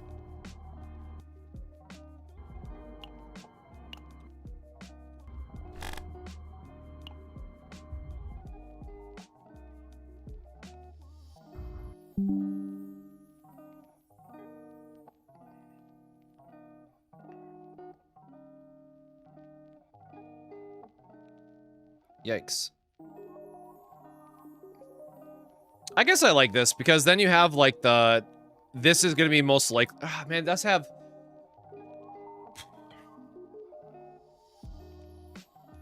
Oh no, because Forbidden Hypothesis you're using just for like the extra draw cycling. Never mind. I gotta remember this is like a draw engine, right? Yeah, hold on. This is basically I want to draw a bunch without using an attack for some reason. I think you still like just run the attack more often, right? If you're going to be buffing a bunch of damage anyways. This is what? Inquiry. Whoop.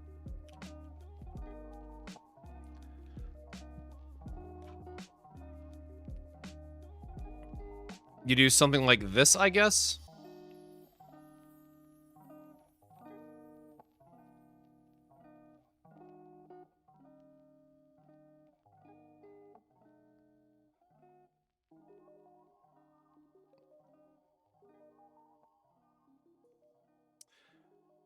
These were fine otherwise. Oh, and Sever Ties is the awkward one.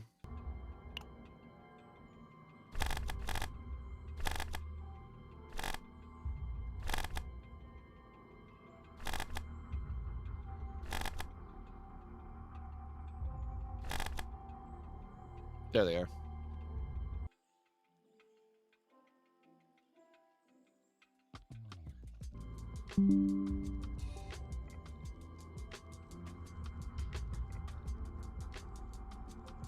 Oh, I just realized, I I just realized this is all damage amount. I was so Persona pilled of where it's like only attack cards get buffed. Does that change that in any ways? Like, I guess your counterattacks are dealing more damage? Plus 40% damage amount dealt for each type of harmful effect.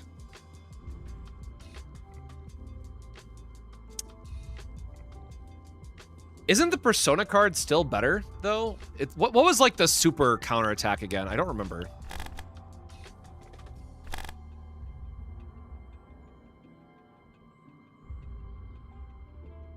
Oh, wait, I can't see it from here, right? I'd have to have one of my,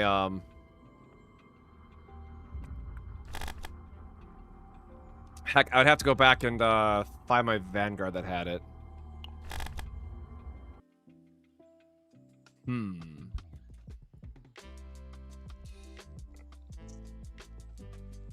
Agony can be increased. So keep in mind it is a Vanguard Striker card. Which is like what makes it super awkward.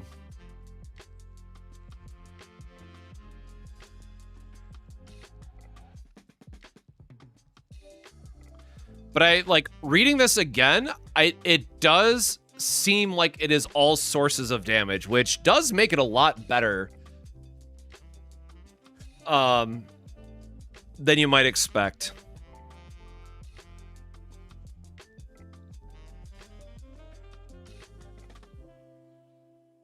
We're gonna have another Persona of Luster incident where they take the restriction off Sever Ties.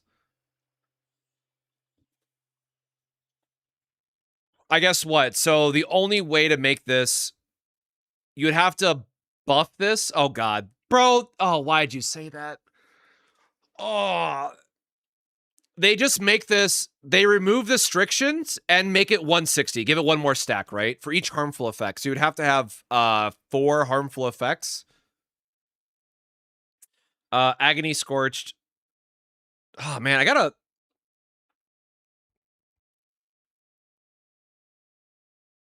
need to like actually figure out how easy it is to get all these damages. But now that you said it, like I could totally see them just saying, screw it, we buff Sever Ties, so everyone has to use Sever Ties now. Because if you assume that you can get the full condition, let's assume it's 4 stacks, or they just buff it and make it plus 50 and keep it to 3. However they buff this card, right?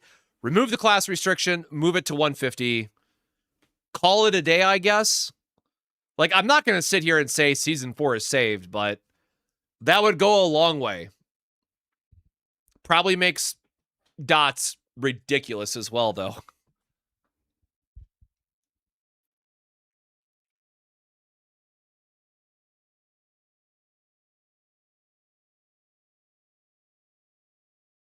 Damage amount of each type of harmful effect possessed by the target. I guess it would also come back to, is this a global buff or is this a per person buff? Because per person buff is pretty lackluster. I have not farmed a Sever Ties yet. Okay, thank you.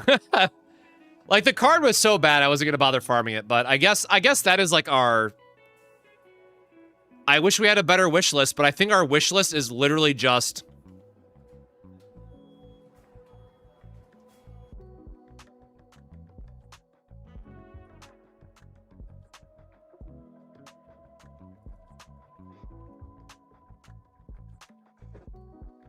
there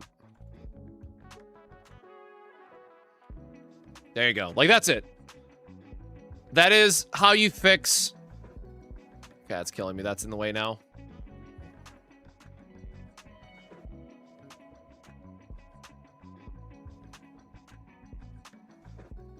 Oh my god, please move this. There we go. I think that's it. Like, I think that's all you do. Which is unfortunate because it would pretty much automatically invalidate everything else on here other than this.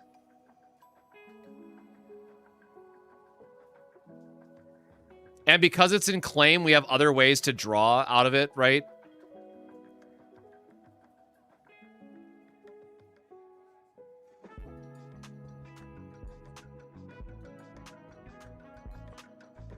Oh yeah, passion weakness. Oh yeah, good call. Any of the element switching, right, would also work. Yeah, so like Serenial having her homing laser instinct weakness, I would assume that Hilde is going to have some type of instinct weakness as well.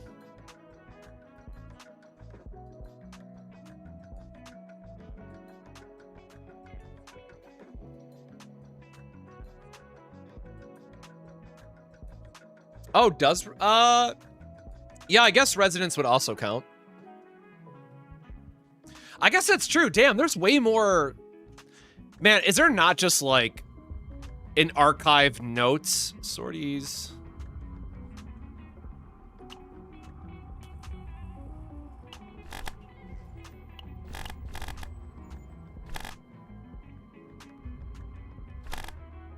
I don't want to go through all the. How did I never get muscle in hand? What the? Okay.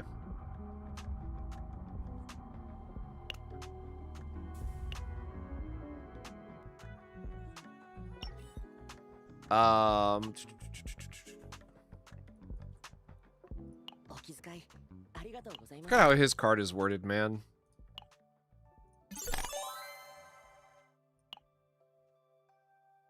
Yeah, so any like the fortitude, I guess it's just anything that has the red arrow counts, right?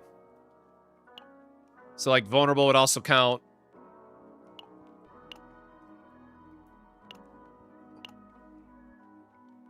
Yeah, pretty much anything then.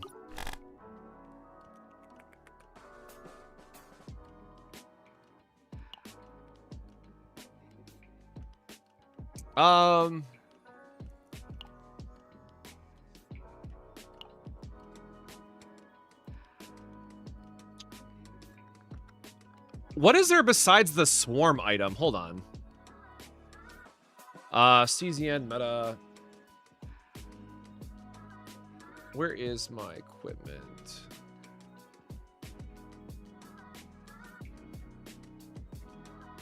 Because you also have to just assume you're getting free, I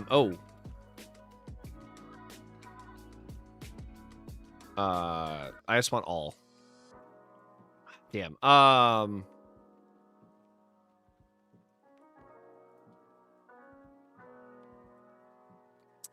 Is there not a way to do it by type?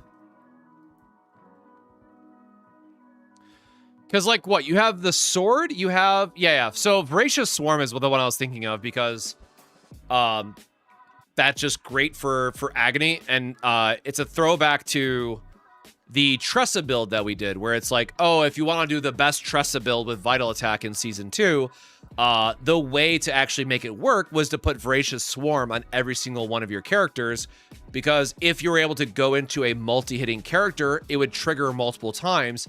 And in theory, when you also combine that with Spirit Dullahan, whatever it's called, the monster upgrade, you could achieve 60 Agony after the Tressa nerfs.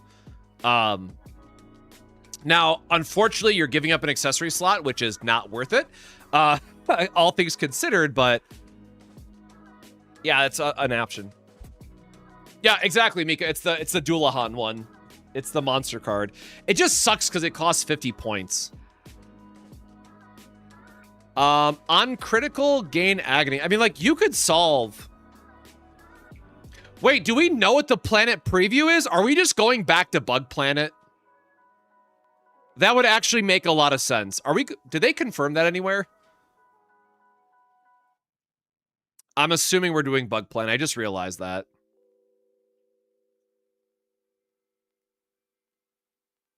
That does solve the,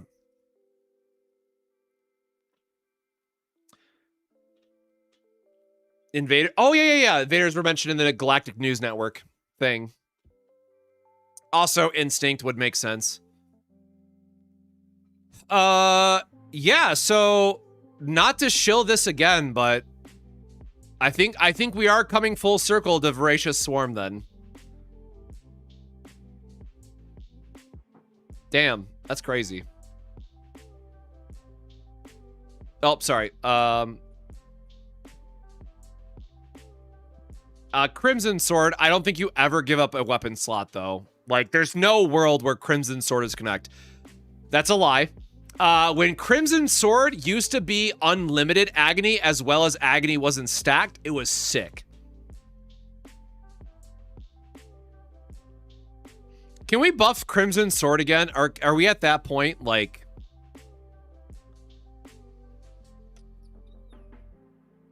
Oh, it's Blue Pot, though.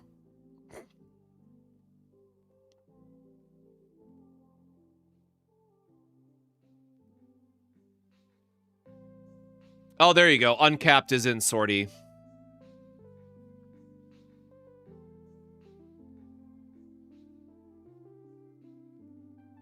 Oh, dude.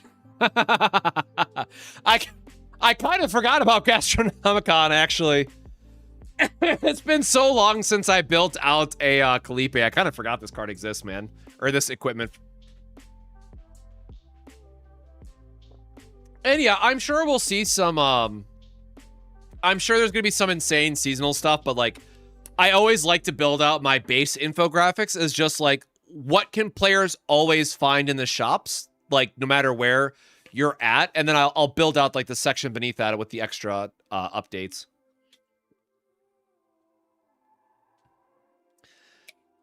Yeah, I feel like the accessory is the best you're getting. And then even then, you probably don't care about it. Oh, sure, and Bug Killer is 2 Agony. Okay, yeah. That's all fine, I guess.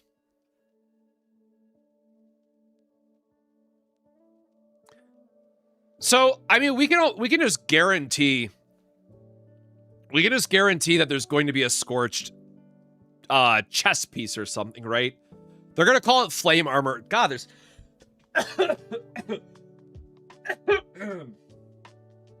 oh. I was trying so hard to not cough. What about Magna E2? Is that the vulnerable stays one? I mean, Magna E0 is great, right? If you run... oh my god, where is she?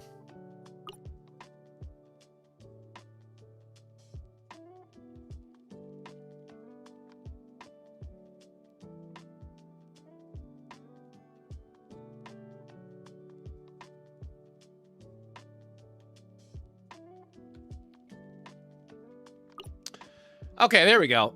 Jesus. If you run something like this, where you double up on the frost charge, you're always going to have vulnerable. Like, you'll have 50 stacks of vulnerable on the opponent. Oh, it's a freeze? All right, hold on.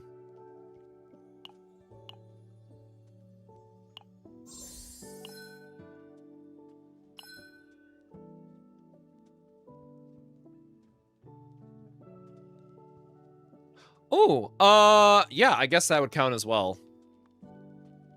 Interesting.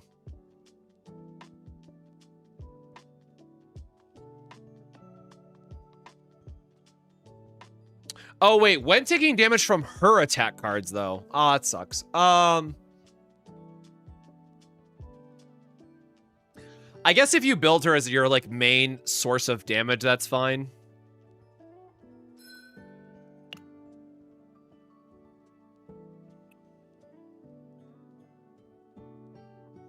Veronica E2? Oh, for the targeting debuff? Probably counts then.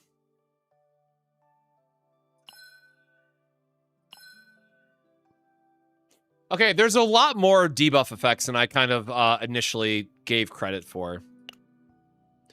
And so, again, since we're talking about, like, debuffs, right? For those that missed it earlier or just to, like, re-emphasize... Holy shit, where's Serenial? Plasma.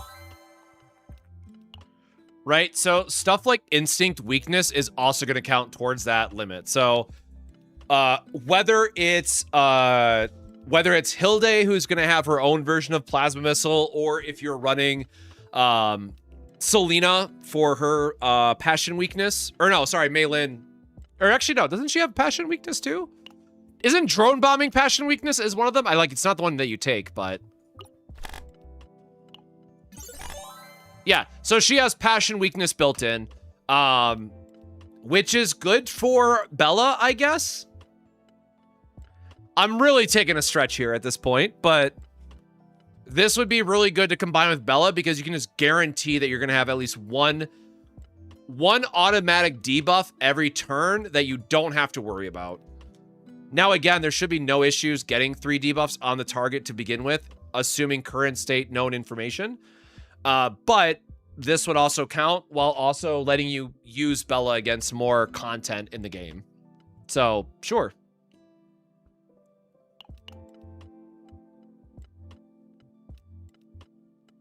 Who are some other, like, weird debuffs, chat, that we might be forgetting? Embers is a... Oh, is Embers a trigger or is Embers a debuff? Oh, yeah, I guess it's flagged as a debuff.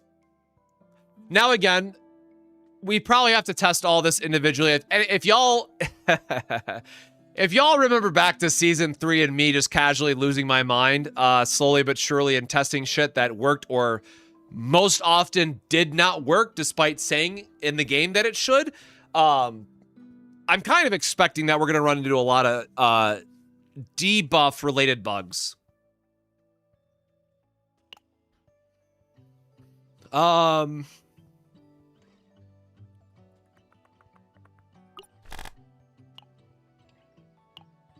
And again, for those that missed it earlier too, if you have E6 Cassius, you get the morale reduction. This one would also be relevant. Luke and Lucas. Man, I do not play bullet dudes.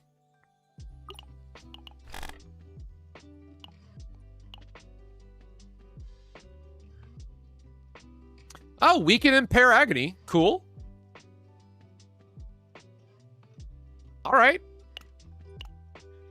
Oh, because Luke has, like, True Shot or whatever, right? Or Piercing Shot or whatever it's called. Tracer Shot. Because Mark will also count. I guess that's the only one that counts. And you would consume the Mark right away. Okay, Luke, not so much. Unless he has, like, another...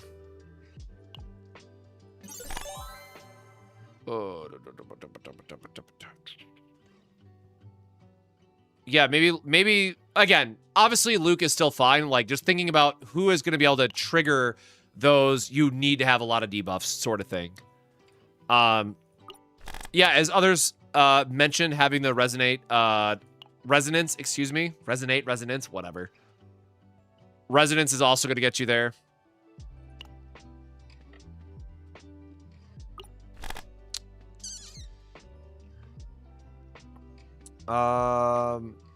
Damn, Heidi Mari doesn't have anything, does she? Because hers was all linked. Resonance, vulnerable. Nia doesn't have anything because elasticity is a buff on yourself.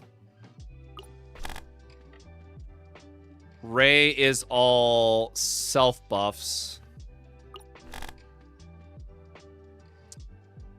Oh, oh no, the Inferno is Flame Arts is self as well, right? Damn. Yeah, Flame Arts is I was thinking that you attack the enemy, but Flame Arts is like your own individual trigger.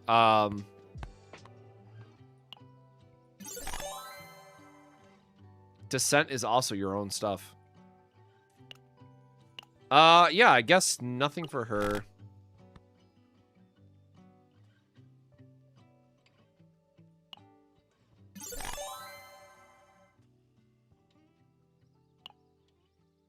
I think Tenebria is also just straight damage. This should count as a... Or, no, hold on. Oh, yeah. Actually, I guess... Okay, so this is one that'd be interesting if this counts. Because it's just a damage increase, but it's not like a... It's not like a proper debuff. So I'm assuming this is something that would not work. Well, the weaken would, obviously. But I think this part would not count. So although it does put a debuff on the opponent, I would expect the second half of this to not count. So I guess that's a good one to test when it goes live.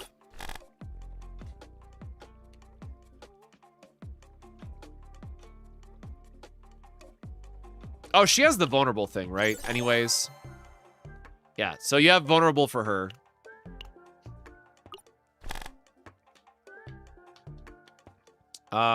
No. So again, I'm trying to skip over some of the ones that you could, like, divine to do gimmicky things, but, like, whatever. Narja? No, I don't think, if you mean the same one that's like this, I don't think this one would work either, right? This is another one that I'm expecting this type of debuff would not count. Same wording as Adelheid?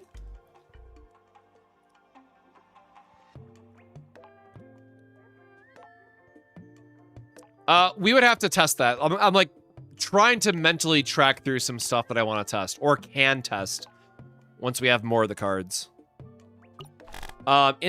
Instinct weakness. Chizuru's Cursed Shackle should definitely count.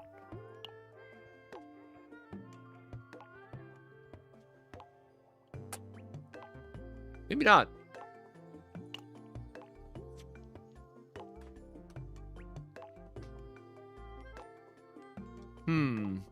That's actually another interesting one to test. You have nothing. Okay. You get the idea. Calliope can do vulnerable and agony on Vulture. Yeah, if you were to split out, I think I actually have one of those that were split. That is a different build.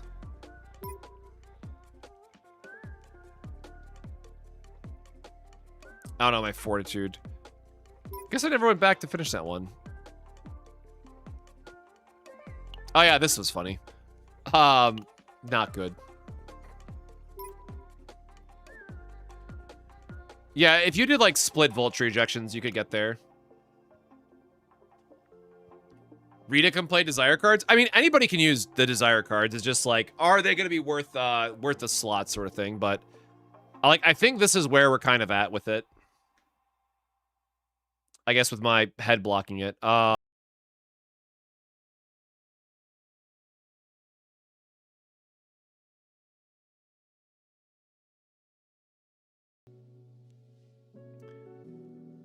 I guess I could stack this vertically instead. Probably be a little bit better. Uh-oh, I seem to have run out of Heavenly Horns. That is not a good thing.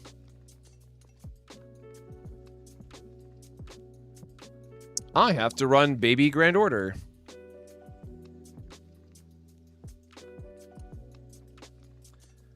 Does Yuki Attunement debuff?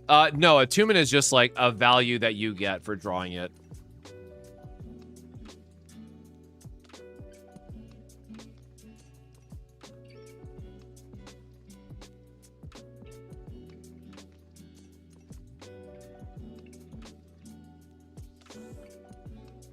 Oh, thank you. I totally blanked out on the base version. Or, neutral epiphanies. Yeah. But then again, it always comes back to, like, is Calliope somebody that we really want in that setup, is the question you would have to ask.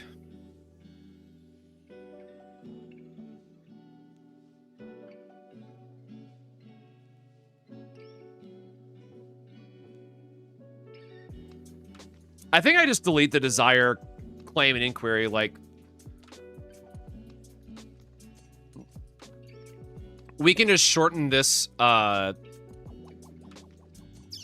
can't stack them vertically. Oops. Right, what if I just, whoop.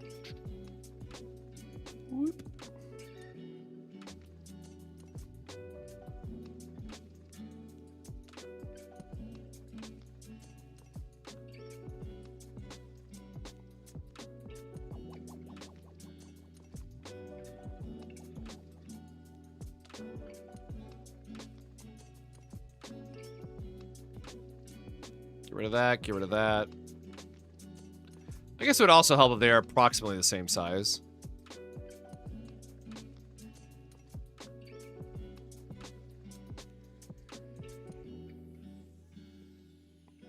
And then this way I can, like, slide everything down. Bro, why is this not letting me... Okay, hold on. Let me fix this real quick.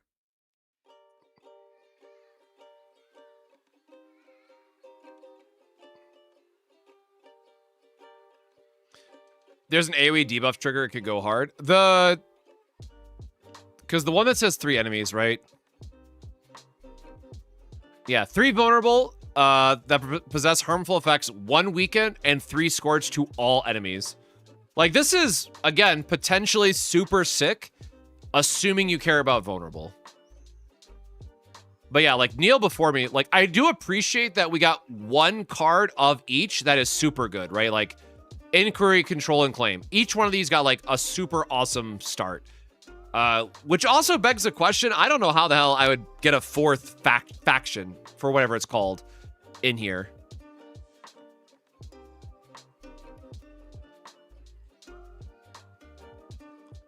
Now, again, to play devil's advocate, we had way more playable cards with Personas.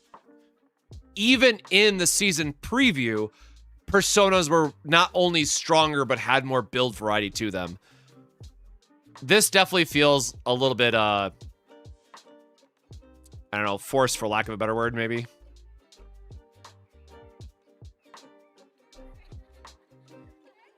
I don't know, maybe other people feel different, but I'm not, like, in love with any of these. Oh, did Shockwave... I guess Shockwave went on the enemies, right? That probably has to count.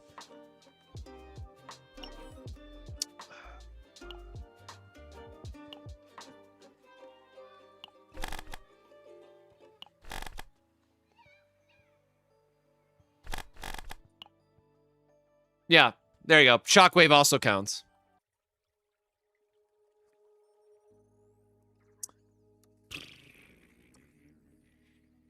For how much AoE stuff we have in, like, random defeat stuff, I kind of hope it does come back.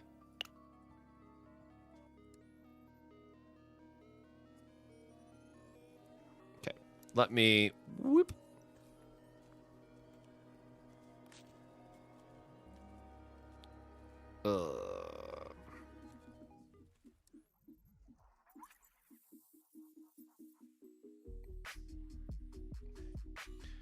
And yeah, so the other, like, main reason why I wanted to build this out is because I'm going to use it for a video tomorrow morning once we actually, like, know what the full seasonal buff is going to be. So I'm hoping that this ages... Well, I'm hoping that this ages very poorly, is, I guess, what I'm actually hoping for. But it'll definitely be a notable talking point on why they had to hopefully emergency buff the season.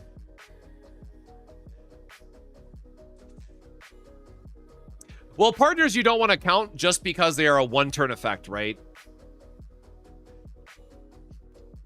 You want something that's going to be repeatable and consistent.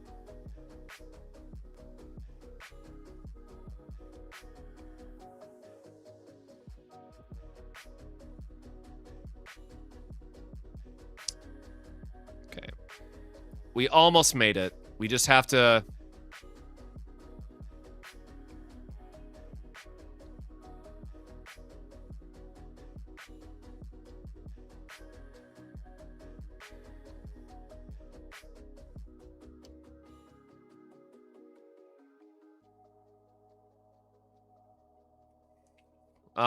What's a different,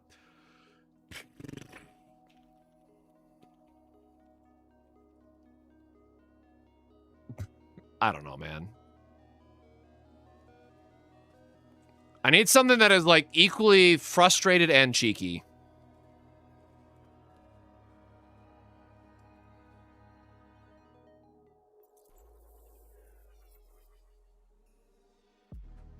I guess you know what, I shouldn't increase the size too much because then people won't think that it's like own separate tier.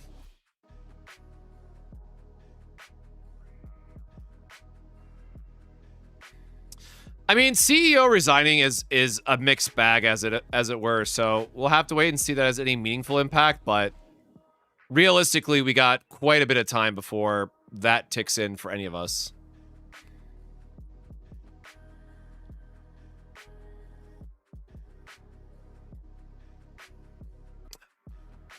I should have split these out. 1, 2, 3, 4, 5, 6, 7, 8, 9, 10. So I'd have to do 5 and 5 to make this fit.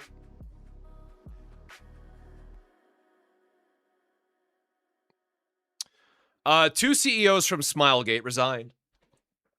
If I remember correctly, one was for CZN, but then the other one was for Epic 7, if I remember correctly. Or like had previously worked on Epic 7, or I forget at this point. For me, like, it just does not matter.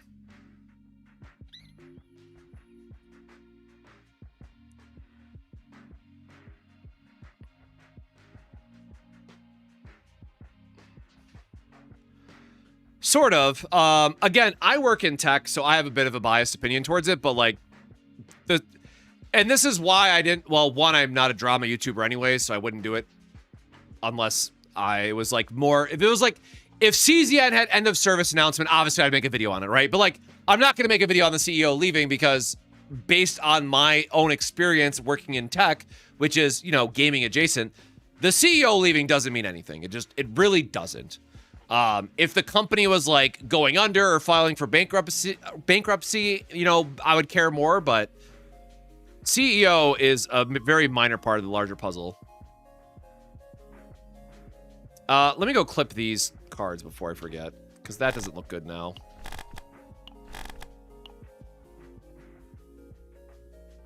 We memed a little bit too hard. We gotta like actually clean this up.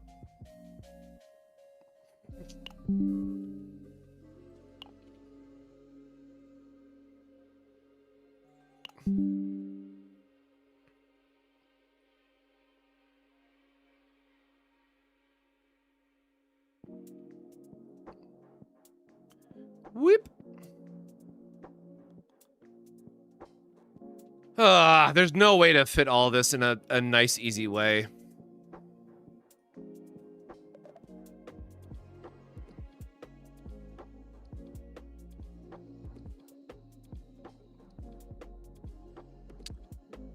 I think I just accept this has to like float somewhere nonsensical.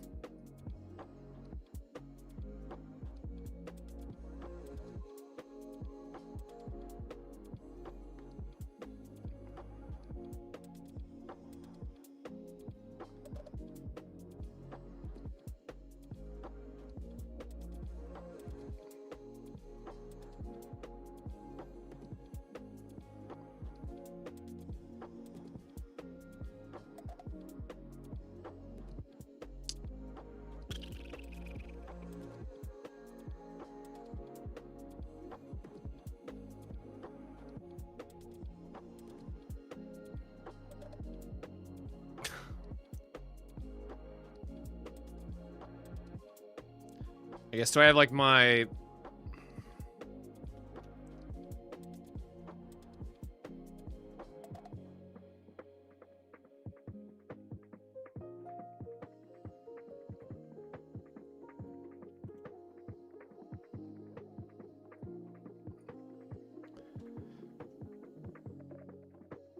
Where is,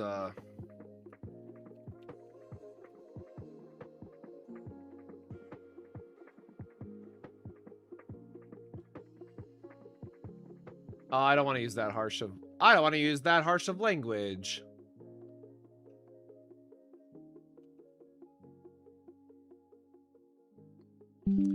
I know it's like the wrong version of this meme, but like all I can think about is this guy. And just slapping that over control. But that's actually not what I want to use.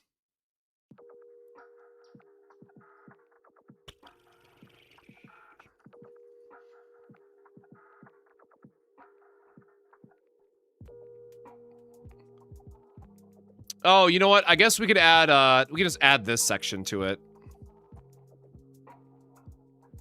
I guess that's how we fix it. So let me resize all these. I know what I can do. Oops, forgot to move this. That's why this looks wrong.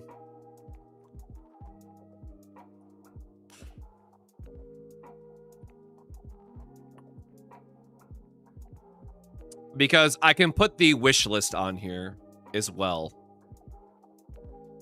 for the morning stream.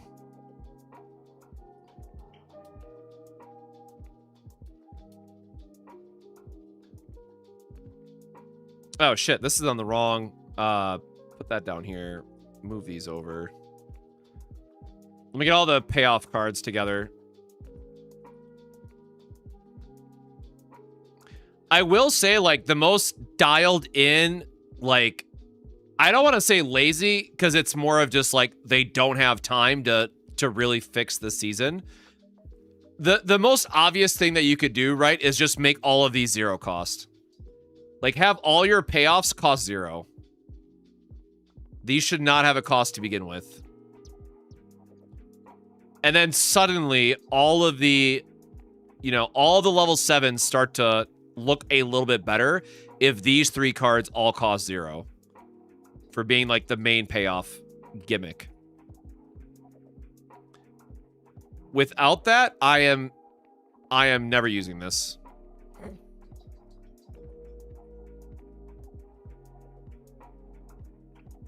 And then in the morning, we get to wake up early and see how well any of this aged, I guess.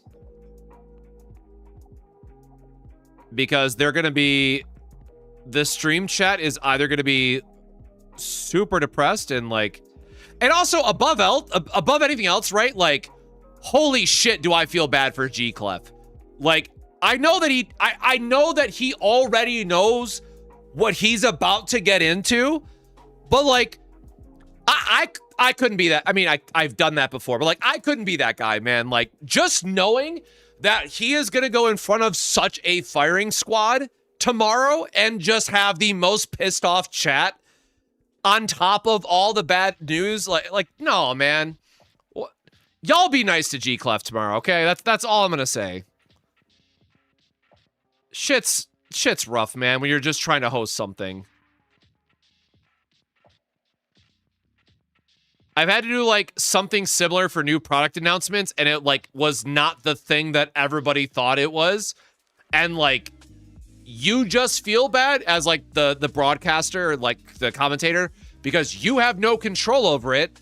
But, like, you know several hours, if not a couple days before, that the thing that everybody on the internet is asking for, and you have to be the one to go deliver the message of basically, like, hey, sorry, please be excited for this thing instead.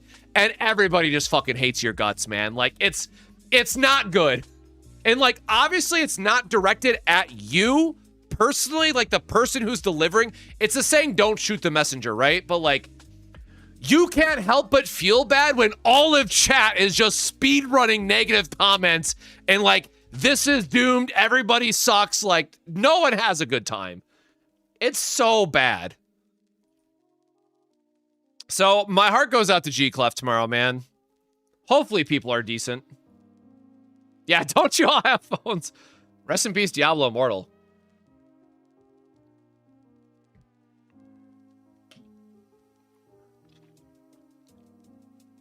Well, I mean, G-Clef's a good dude. Like, he knows how to read chat and, you know, respond to some stuff instead of others. But, like, at the same time, I'm sure he's going to vocalize something about it. But probably will just not, like, dredge on it, you know, sort of thing.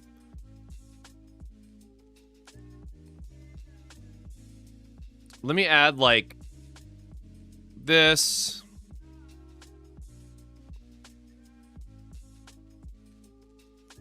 Whoop. Oh, you know what? Let me, no. Let me, I've been using boxes for everything, so I guess let me... I'll just box 5-7. Whoop.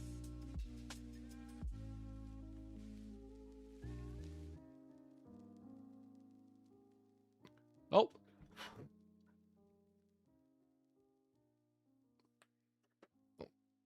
Random fly got in the house when I was taking care of stuff earlier, I guess. That's annoying.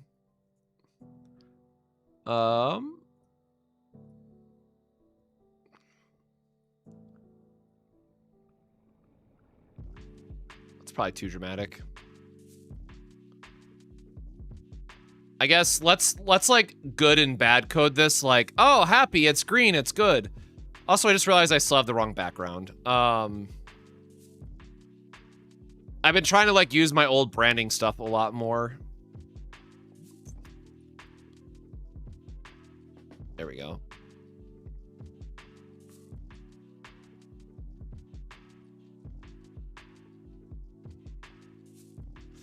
Okay, and then let's add our wish list.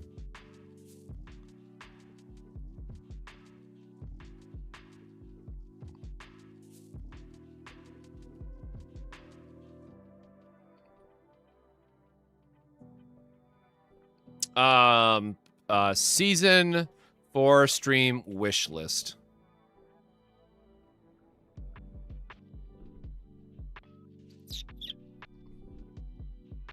There's like not a good spot for this, I guess.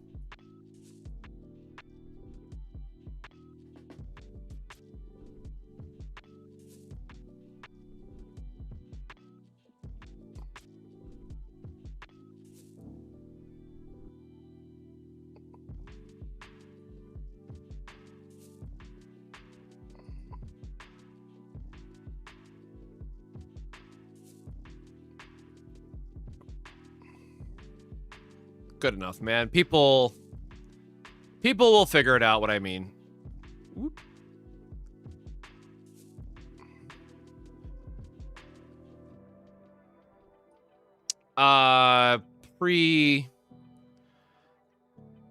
Pre-season. I don't even want to call it a tier list because it's not really like pre-season impressions, I guess. I don't know.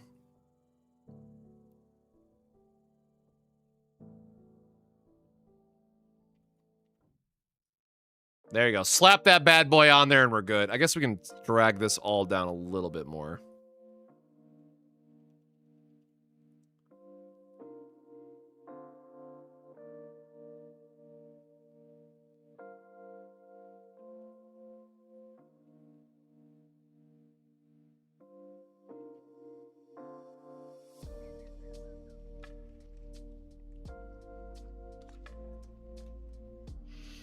There we go. It's kind of where we're at. Oh, I guess it got clipped on the side a little bit. Season 4 sure looks fun. I mean, I could get behind on some of the gimmicks of getting. Okay, so like, I guess maybe never mind. I was gonna try to like find a way to pitch it as a positive, but like the most fun thing that we're doing this season so far is hoping that dots are relevant again. We'll see. But like the most enjoyable thing that we're doing right now is trying to casino off of Inquiry 5 to draw cards. Like as a card player, I love drawing cards. Draw a card is my 3 favorite words to have on a card and do whatever else it does, right? If it says draw 2, damn it, even better. But you know, draw a card is always a plus in my book. So it's like, yeah, I want to make sure that we still have the consistency factor, but it's such a huge downgrade from season 3.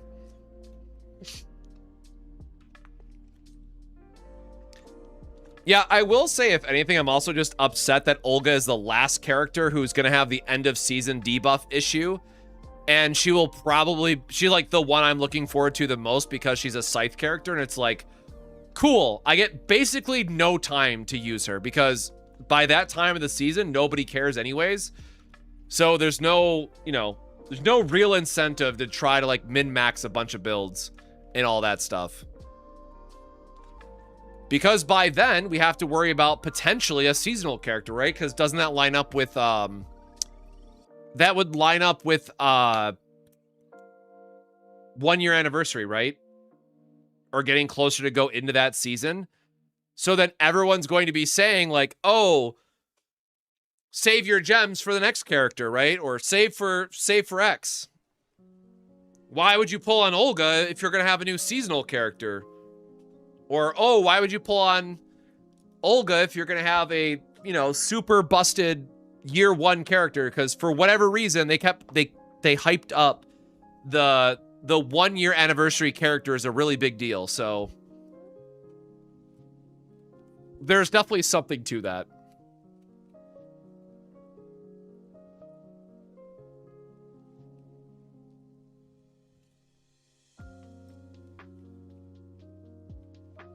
I mean, listen, I pull for all the characters anyways, you know, hashtag content creator program, hashtag free gems are nice.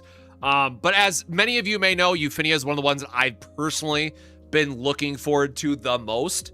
Not excited that she's Order or that she was originally Order. They might change her. Who knows? But whatever. It's definitely you know, we'll get it when we get it sort of thing. Oh, wait, why is that live today? Wait, what's today's date? Isn't today the 20... Wait. Bro, how many days? Where's my calendar? Hold on, am I on July? Yeah, no, there's 31 days.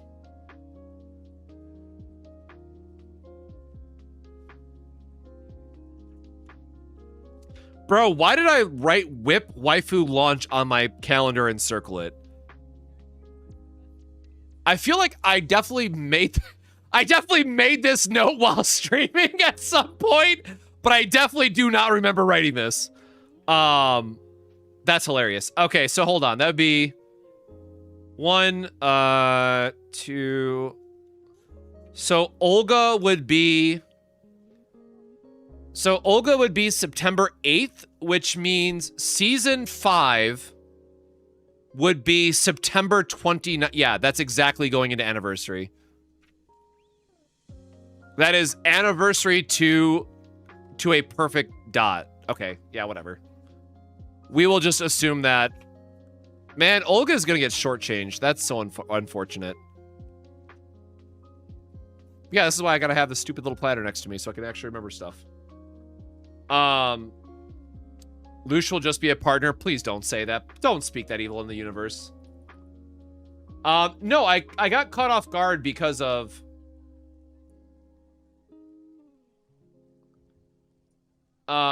Brave Frontier had their AMA, but I think it's just their... Oh, it's just their test stream.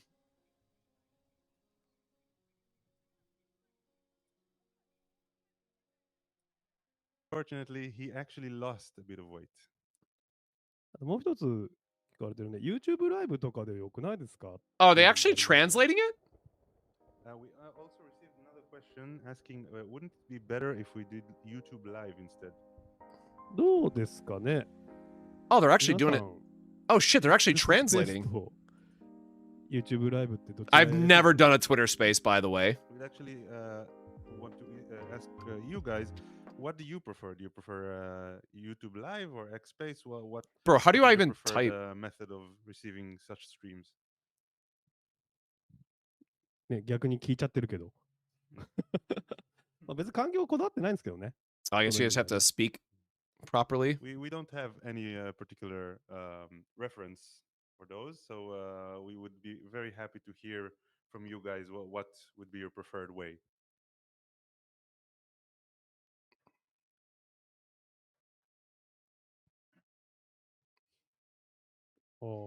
YouTube ライブの方が集客もコメントも来そうみたいな声もありますね。ちょっと考えますか？ Is there not like an actual...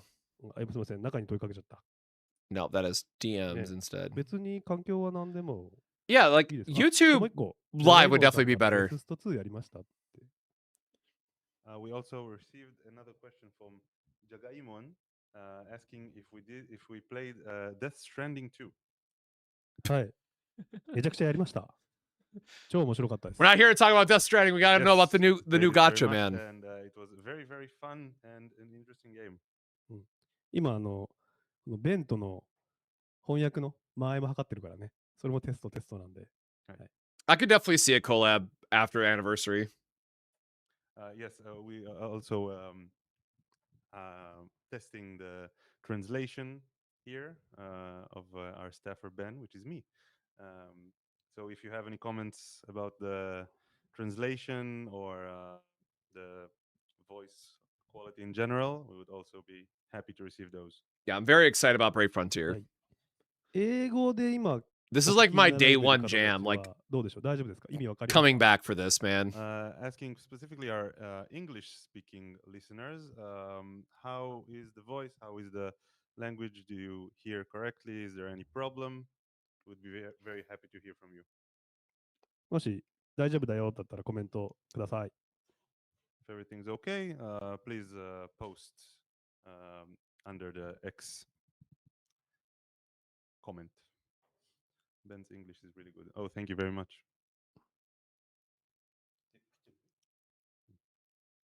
All right, I guess they're not going to take it live. 人が多いと感じなくなる。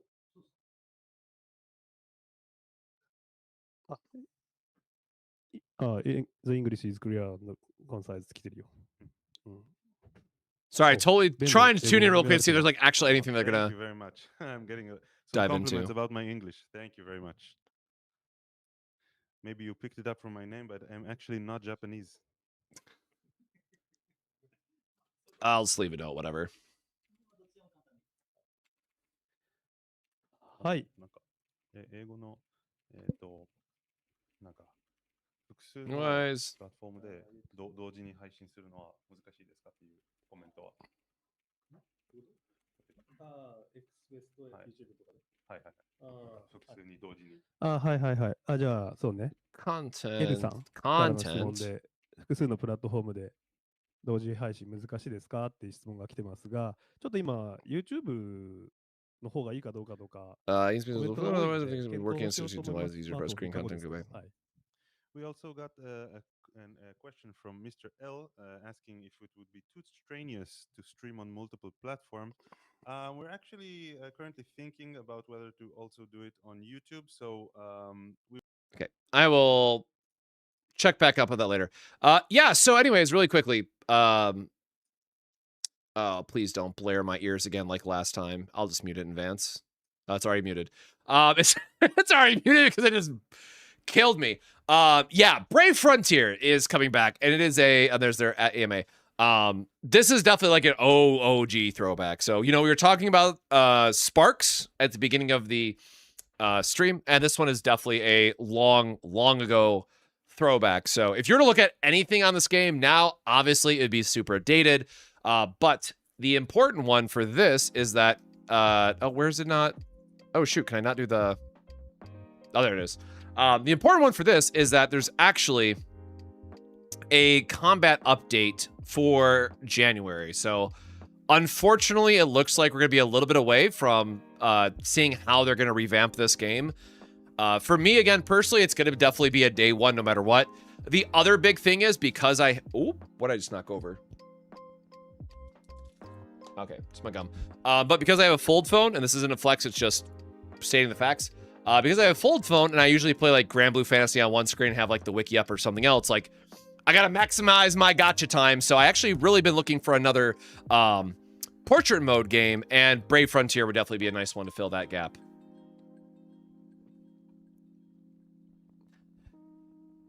Yeah, if this was your first gacha game, please remember to take your ibuprofen and take care of yourself.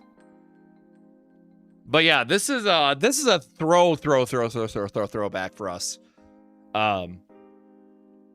Remember to take your ibuprofen. Make sure you go to bed at a decent time.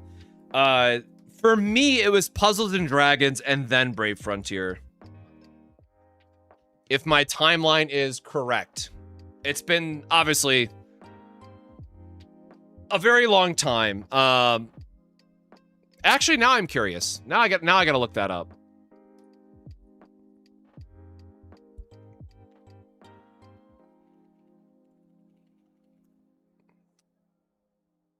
Uh, 2013 puzzle.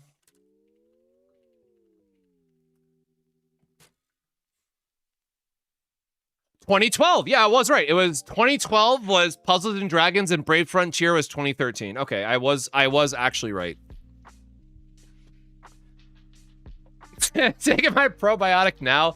Yo, shout out to Yakult. Hashtag not sponsored, but wouldn't mind being sponsored because that stuff does help out quite a bit.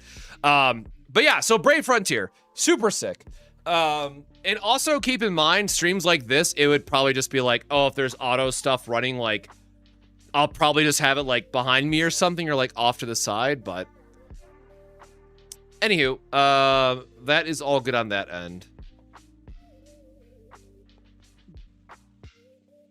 Also, it's really funny that we are currently having our own, like, people don't want to play Grand Blue Fantasy issue that's happening in real time. So this is kind of like if when CZN got sortie mode, Grand Blue Fantasy is going through the same exact problem, where people are very bluntly saying that they just don't want to play the game, is what this boils down to. And it's really funny to watch this happen, like, back to back. So, shout out to DYDK. Like, this dude has been, like, working overtime, and so basically it is a game mode that is not, I don't want to call it purely free-to-play friendly, because it is a game mode where you have to slowly add characters to your team, much like sortie mode, but the synergies that exist in Grand Blue Fantasy, because the game is, you know, 13 years old or whatever it is at this point, it's like expected that you would have a wider roster by now. Now, to be fair, there are buffs in the game that will give you massive buffs if you use 4 stars. Like, there is a strategy in the mode that if you only have 4 stars, and I'm just making this a CZN comparison to make it, you know, easier to digest. If you have only 4 stars, you get like a 600% damage amp, which, to be fair, is probably still going to be less powerful because you're not going to have as much utility as those 5 stars. But you'll be able to clear the content. So it's like, yeah, you have to try a little bit harder. But like, people are just goalpost moving the shit out of this mode. So like, also, I love this thumbnail. So like, huge shout out to him for this. But yeah, 1, kick-ass thumbnail. 2, he's been working overtime to just like disprove people. So they've been doing great work.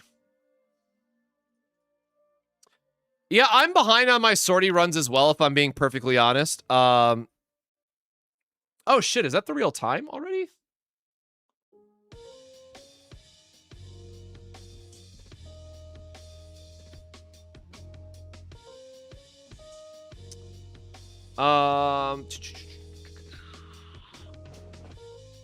Okay, I do have to go respond to that before I pass out.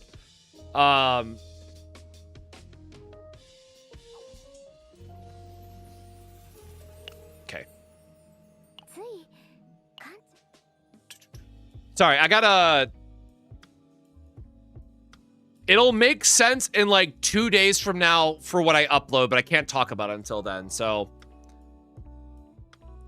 your boy is trying to find a way to fund Tokyo Game Show is basically all I'm gonna say for now, because I do want to do more of the live coverage like we did for like the where is our live oh my god, where's my YouTube tab?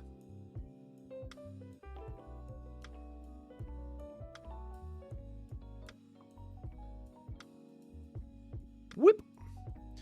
So yeah, all things considered, like, both of these videos did really well, but also, like, looking back on it, I'm really not happy with this video quality. So I definitely want to go back and update on both of these to try to find better quality. And also, like, just to call it like it is, I did have a chance to talk with Styx about just trying to grow the channel, trying to get more sponsorships and stuff like that, because as I'll always say, since technically starting CZN and going forward, I will never ask you guys for subs or anything like that other than subbing to the YouTube channel. Again, I do dual stream to both YouTube and Twitch, so I have to add that disclaimer. When I say subs, I mean YouTube subs, not Twitch subs. Although if you got Prime, sure, great, but like paid subs, buy yourself a coffee instead. Like, I do not need it because I do work full-time in tech. However, that said, I do want to grow the channel in a way where I can get more sponsorships so that I could then put it back into the channel so I can do more live coverage like stuff at Anime Expo and what have you. And I was talking to Styx, and basically Anime Expo or Gamescom or Tokyo Game Show are pretty much like the 3 big events that you go to every year if you're trying to grow for more sponsorship related deals, because a lot more of that conversation happens on site. So for me, there's now, well, one, obviously I'm still going to do the same content that I do and try to keep it up to, up to my own standards, but there is now a drive or a reason why I need to be going to these types of events. Now, Gamescom is not possible. Tokyo Game Show, again, full disclaimer for those that didn't see me open it or didn't, are not following on Twitter, what have you. Where is it? Yeah, there we go. So I opened a signature card from Riftbound, which this is currently selling anywhere from like 1,500 to 2,500, and I went to go get it graded. So for me, my goal now is to try and get this card back from grading services because everybody wants this shit graded to sell it apparently. And I'm going to use that to hopefully fund the trip to Tokyo Game Show, because flight is 1,400-ish last I looked. And that's a lot of money, all things considered. But like, I personally am very dedicated to growing this channel in a way that I can still give my very honest opinion on stuff and also fund travel to these events so I can do live coverage and have like that first impression stuff. So longer way to rant about it, but hopefully your boy is going to be going to Tokyo Game Show, assuming I can sell this card to fund the trip, because otherwise there's no way in hell I'm making it over there. But I also accept that my goal for next year then is going to be grow the channel in a way that makes sense to where I can go to Tokyo Game Show to get it sponsored and to do that type of stuff. Because again, there's insane opportunities, but not insane enough of opportunities to where I'm ever going to quit my comfy day job, if all that makes sense. So again, I always want to be as transparent, as open about this for as long as I can, because I'm more than happy to share, some of those insights from behind the scenes sort of things. But we will, okay, it is Friday. I'm not crazy. I'll always try to share as much as possible. And then, yeah, okay, so this is July 31st. Wait, so that's 12 p.m. JST is 11. No, it'd be 11 p.m. my time. Oh wait, no, Friday is Vendetta release. Heck. Okay. Depending on what they say for Brave Frontier, I might do like a recap of it, but also I totally accept that I'm not going to be doing anything on this game until, sometime next year, which is fine. And thank you, Tay. It was great to meet you as well. And again, I just want to try to get a better viewing experience because that stream was awful looking back at the quality. So I got to try to figure out a way to do that as well. Okay, so last thoughts. Actually, do they have the... I want to post this in the chat just so you guys have it in case... they should have the test... not the test. They should have the live stream up already, right? Damn, 8K views in a day. See, guys, I'm missing out. I'm not a drama. I gotta start up the drama tube. 8K views. Sick.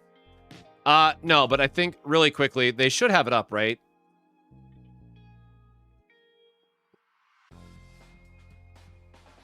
Yeah, this is live in 6 hours. Okay, so it is 6 a.m. my time. Yeah, so I definitely need to pass out before I wake up for this. Because I will likely do some type of, like, recap or coverage in the morning.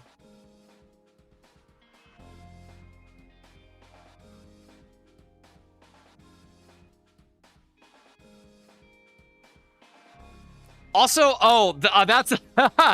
That's the other thing I was gonna say. If y'all saw her like breakdown artwork, I am so worried that they're gonna pull like a Nia switcheroo on us, because her breakdown artwork is not dramatic, right? Like, this is so, I almost hate to say it, but this is like the chillest breakdown artwork that we've seen in so long that I have to assume her Nightmare breakdown is just going to be something ridiculous. Maybe I missed it in like the short PV that they did, but this is like so unoffensive compared to everything else that we've gotten in a while. So we'll see. We will place your bets on how it's going to go.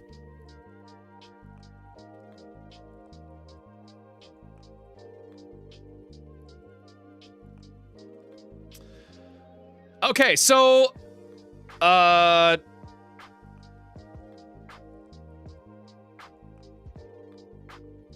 getting a TCG. If you Wuthering Waves is getting a TCG. I don't think CZN is getting a TCG though.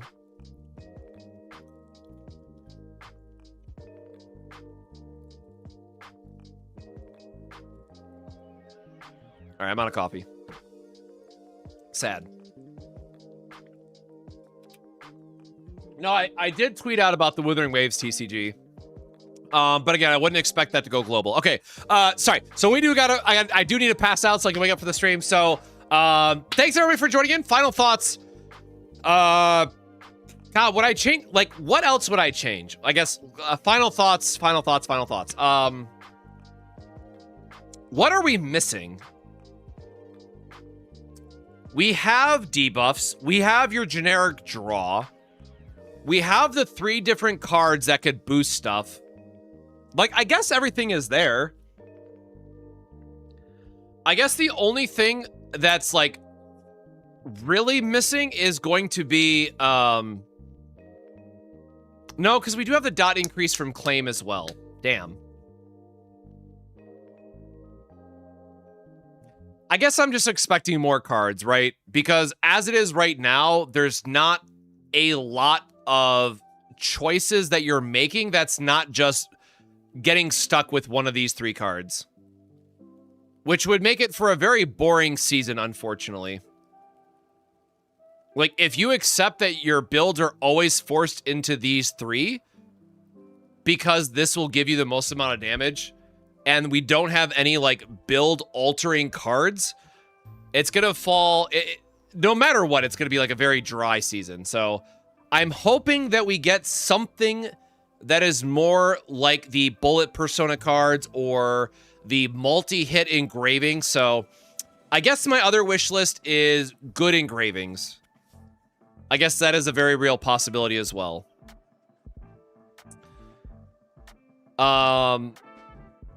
Like, I'm assuming the equipment is going to be more focused on, like, Season 2, where it's like, hey, it's all on. I guess Season 3 was all linked in Resonance anyways, right? I assume that whatever the new seasonal stuff we get is always just going to be like, hey, here's dots, whatever. But I hope we see another faction for cards. And I hope we see another level 3 that's actually... like, worth using. That's not control, right? I want to see another faction that is on the same level of these control cards. That's what I'm hoping.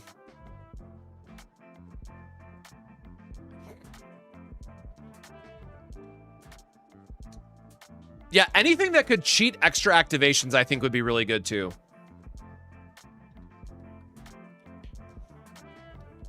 We know there's at least one more line of cards, Survival. I don't remember if there was, I'm gonna be so honest, I just like jammed so much Riftbound into my brain in 3 days because of the preseason, pre-Rift, pre-launch events that I played in over the weekend. Part of the reason why I wanted to like reset my brain was to like deep dive into these tonight so I could prepare myself for the stream tomorrow. Because again, there was just a lot to catch up on Riftbound. So, yeah, I guess the other thing is just like copying events, or copying desire cards too, of like if we could like merge a knowledge addiction and a forbidden hypothesis, like that would be cool, right? If we could do a buff that also is like a draw and major, like if I could combine these two cards into one, like literally the text box, that could be something, you know, pretty cool too. And maybe you would make it where it's like a new card that just has like, this is probably giving them way too much credit in so little time, but like you would have like knowledge addiction and forbidden hypothesis as like the keywords on the card. And then you would hover over it to have like a pop in of, hey, here's what the card does. I think that could be a way to make this more interesting, right? Because if you always can have this as one of your bases and then mutate into one of these down here, well, obviously not the ones that get generated, right? But the other ones, if you could mix these three effects into any of these other cards, there's instantly a lot more playability. I guess that's how like the programming would be a nightmare. But if I had to think of a way on how to like Band-Aid fix the season, I think that's how I would do it. And again, that's probably way too hard of a Band-Aid fix to implement in such a short amount of time, but as it exists today, you're never going beyond these three cards. Or sorry, 95% of the time, you're never going beyond these four cards. Maybe 4% of the time, you're gonna branch into one of these instead. And then less than 1% of the time, you have like a, oh, hey, I have a super weird gimmick I want to try out because of this one build that works with this one new thing. Okay, sure, fine. We'll use some of these other cards or go to 7 points, or level 7, whatever it's called again, for these other ones. But like, the fact that these take 3 turns to build up for such a lackluster effect is just going to forever piss me off if I'm being super blunt about it. The first major offense is that these take 3.5 turns to ramp up. The second major offense is that they take an entire turn worth of action points to use. Like, no thanks. But, all right, that is going to do it for tonight. So I'm going to get out my final thoughts, tweet out all this stuff. As a reminder here at the very end, hey, take care of yourself, drink your water, make sure you're staying hydrated and all that good stuff. And tomorrow night, we will be streaming, hopefully, unless there's a delay, we'll be streaming our polls and all that stuff live. I would really like to kick off season 4. I'm not gonna do the stream live because I will be like half asleep, waking up, having my coffee, and preparing notes for a video recap instead. But you will catch me in chat for the live stream to go support G-Clef. So the one thing I will ask, if y'all can, go give G-Clef some love in the stream. I would say tomorrow, but it's obviously midnight, almost midnight for me. But in the morning, in a few hours, go give G-Clef some love and all that stuff. But otherwise, hopefully see you back here soon for more Chaos Zero Nightmares. So until next time, my friends, stay safe, stay hydrated, and we'll see you in the next one. Cheers.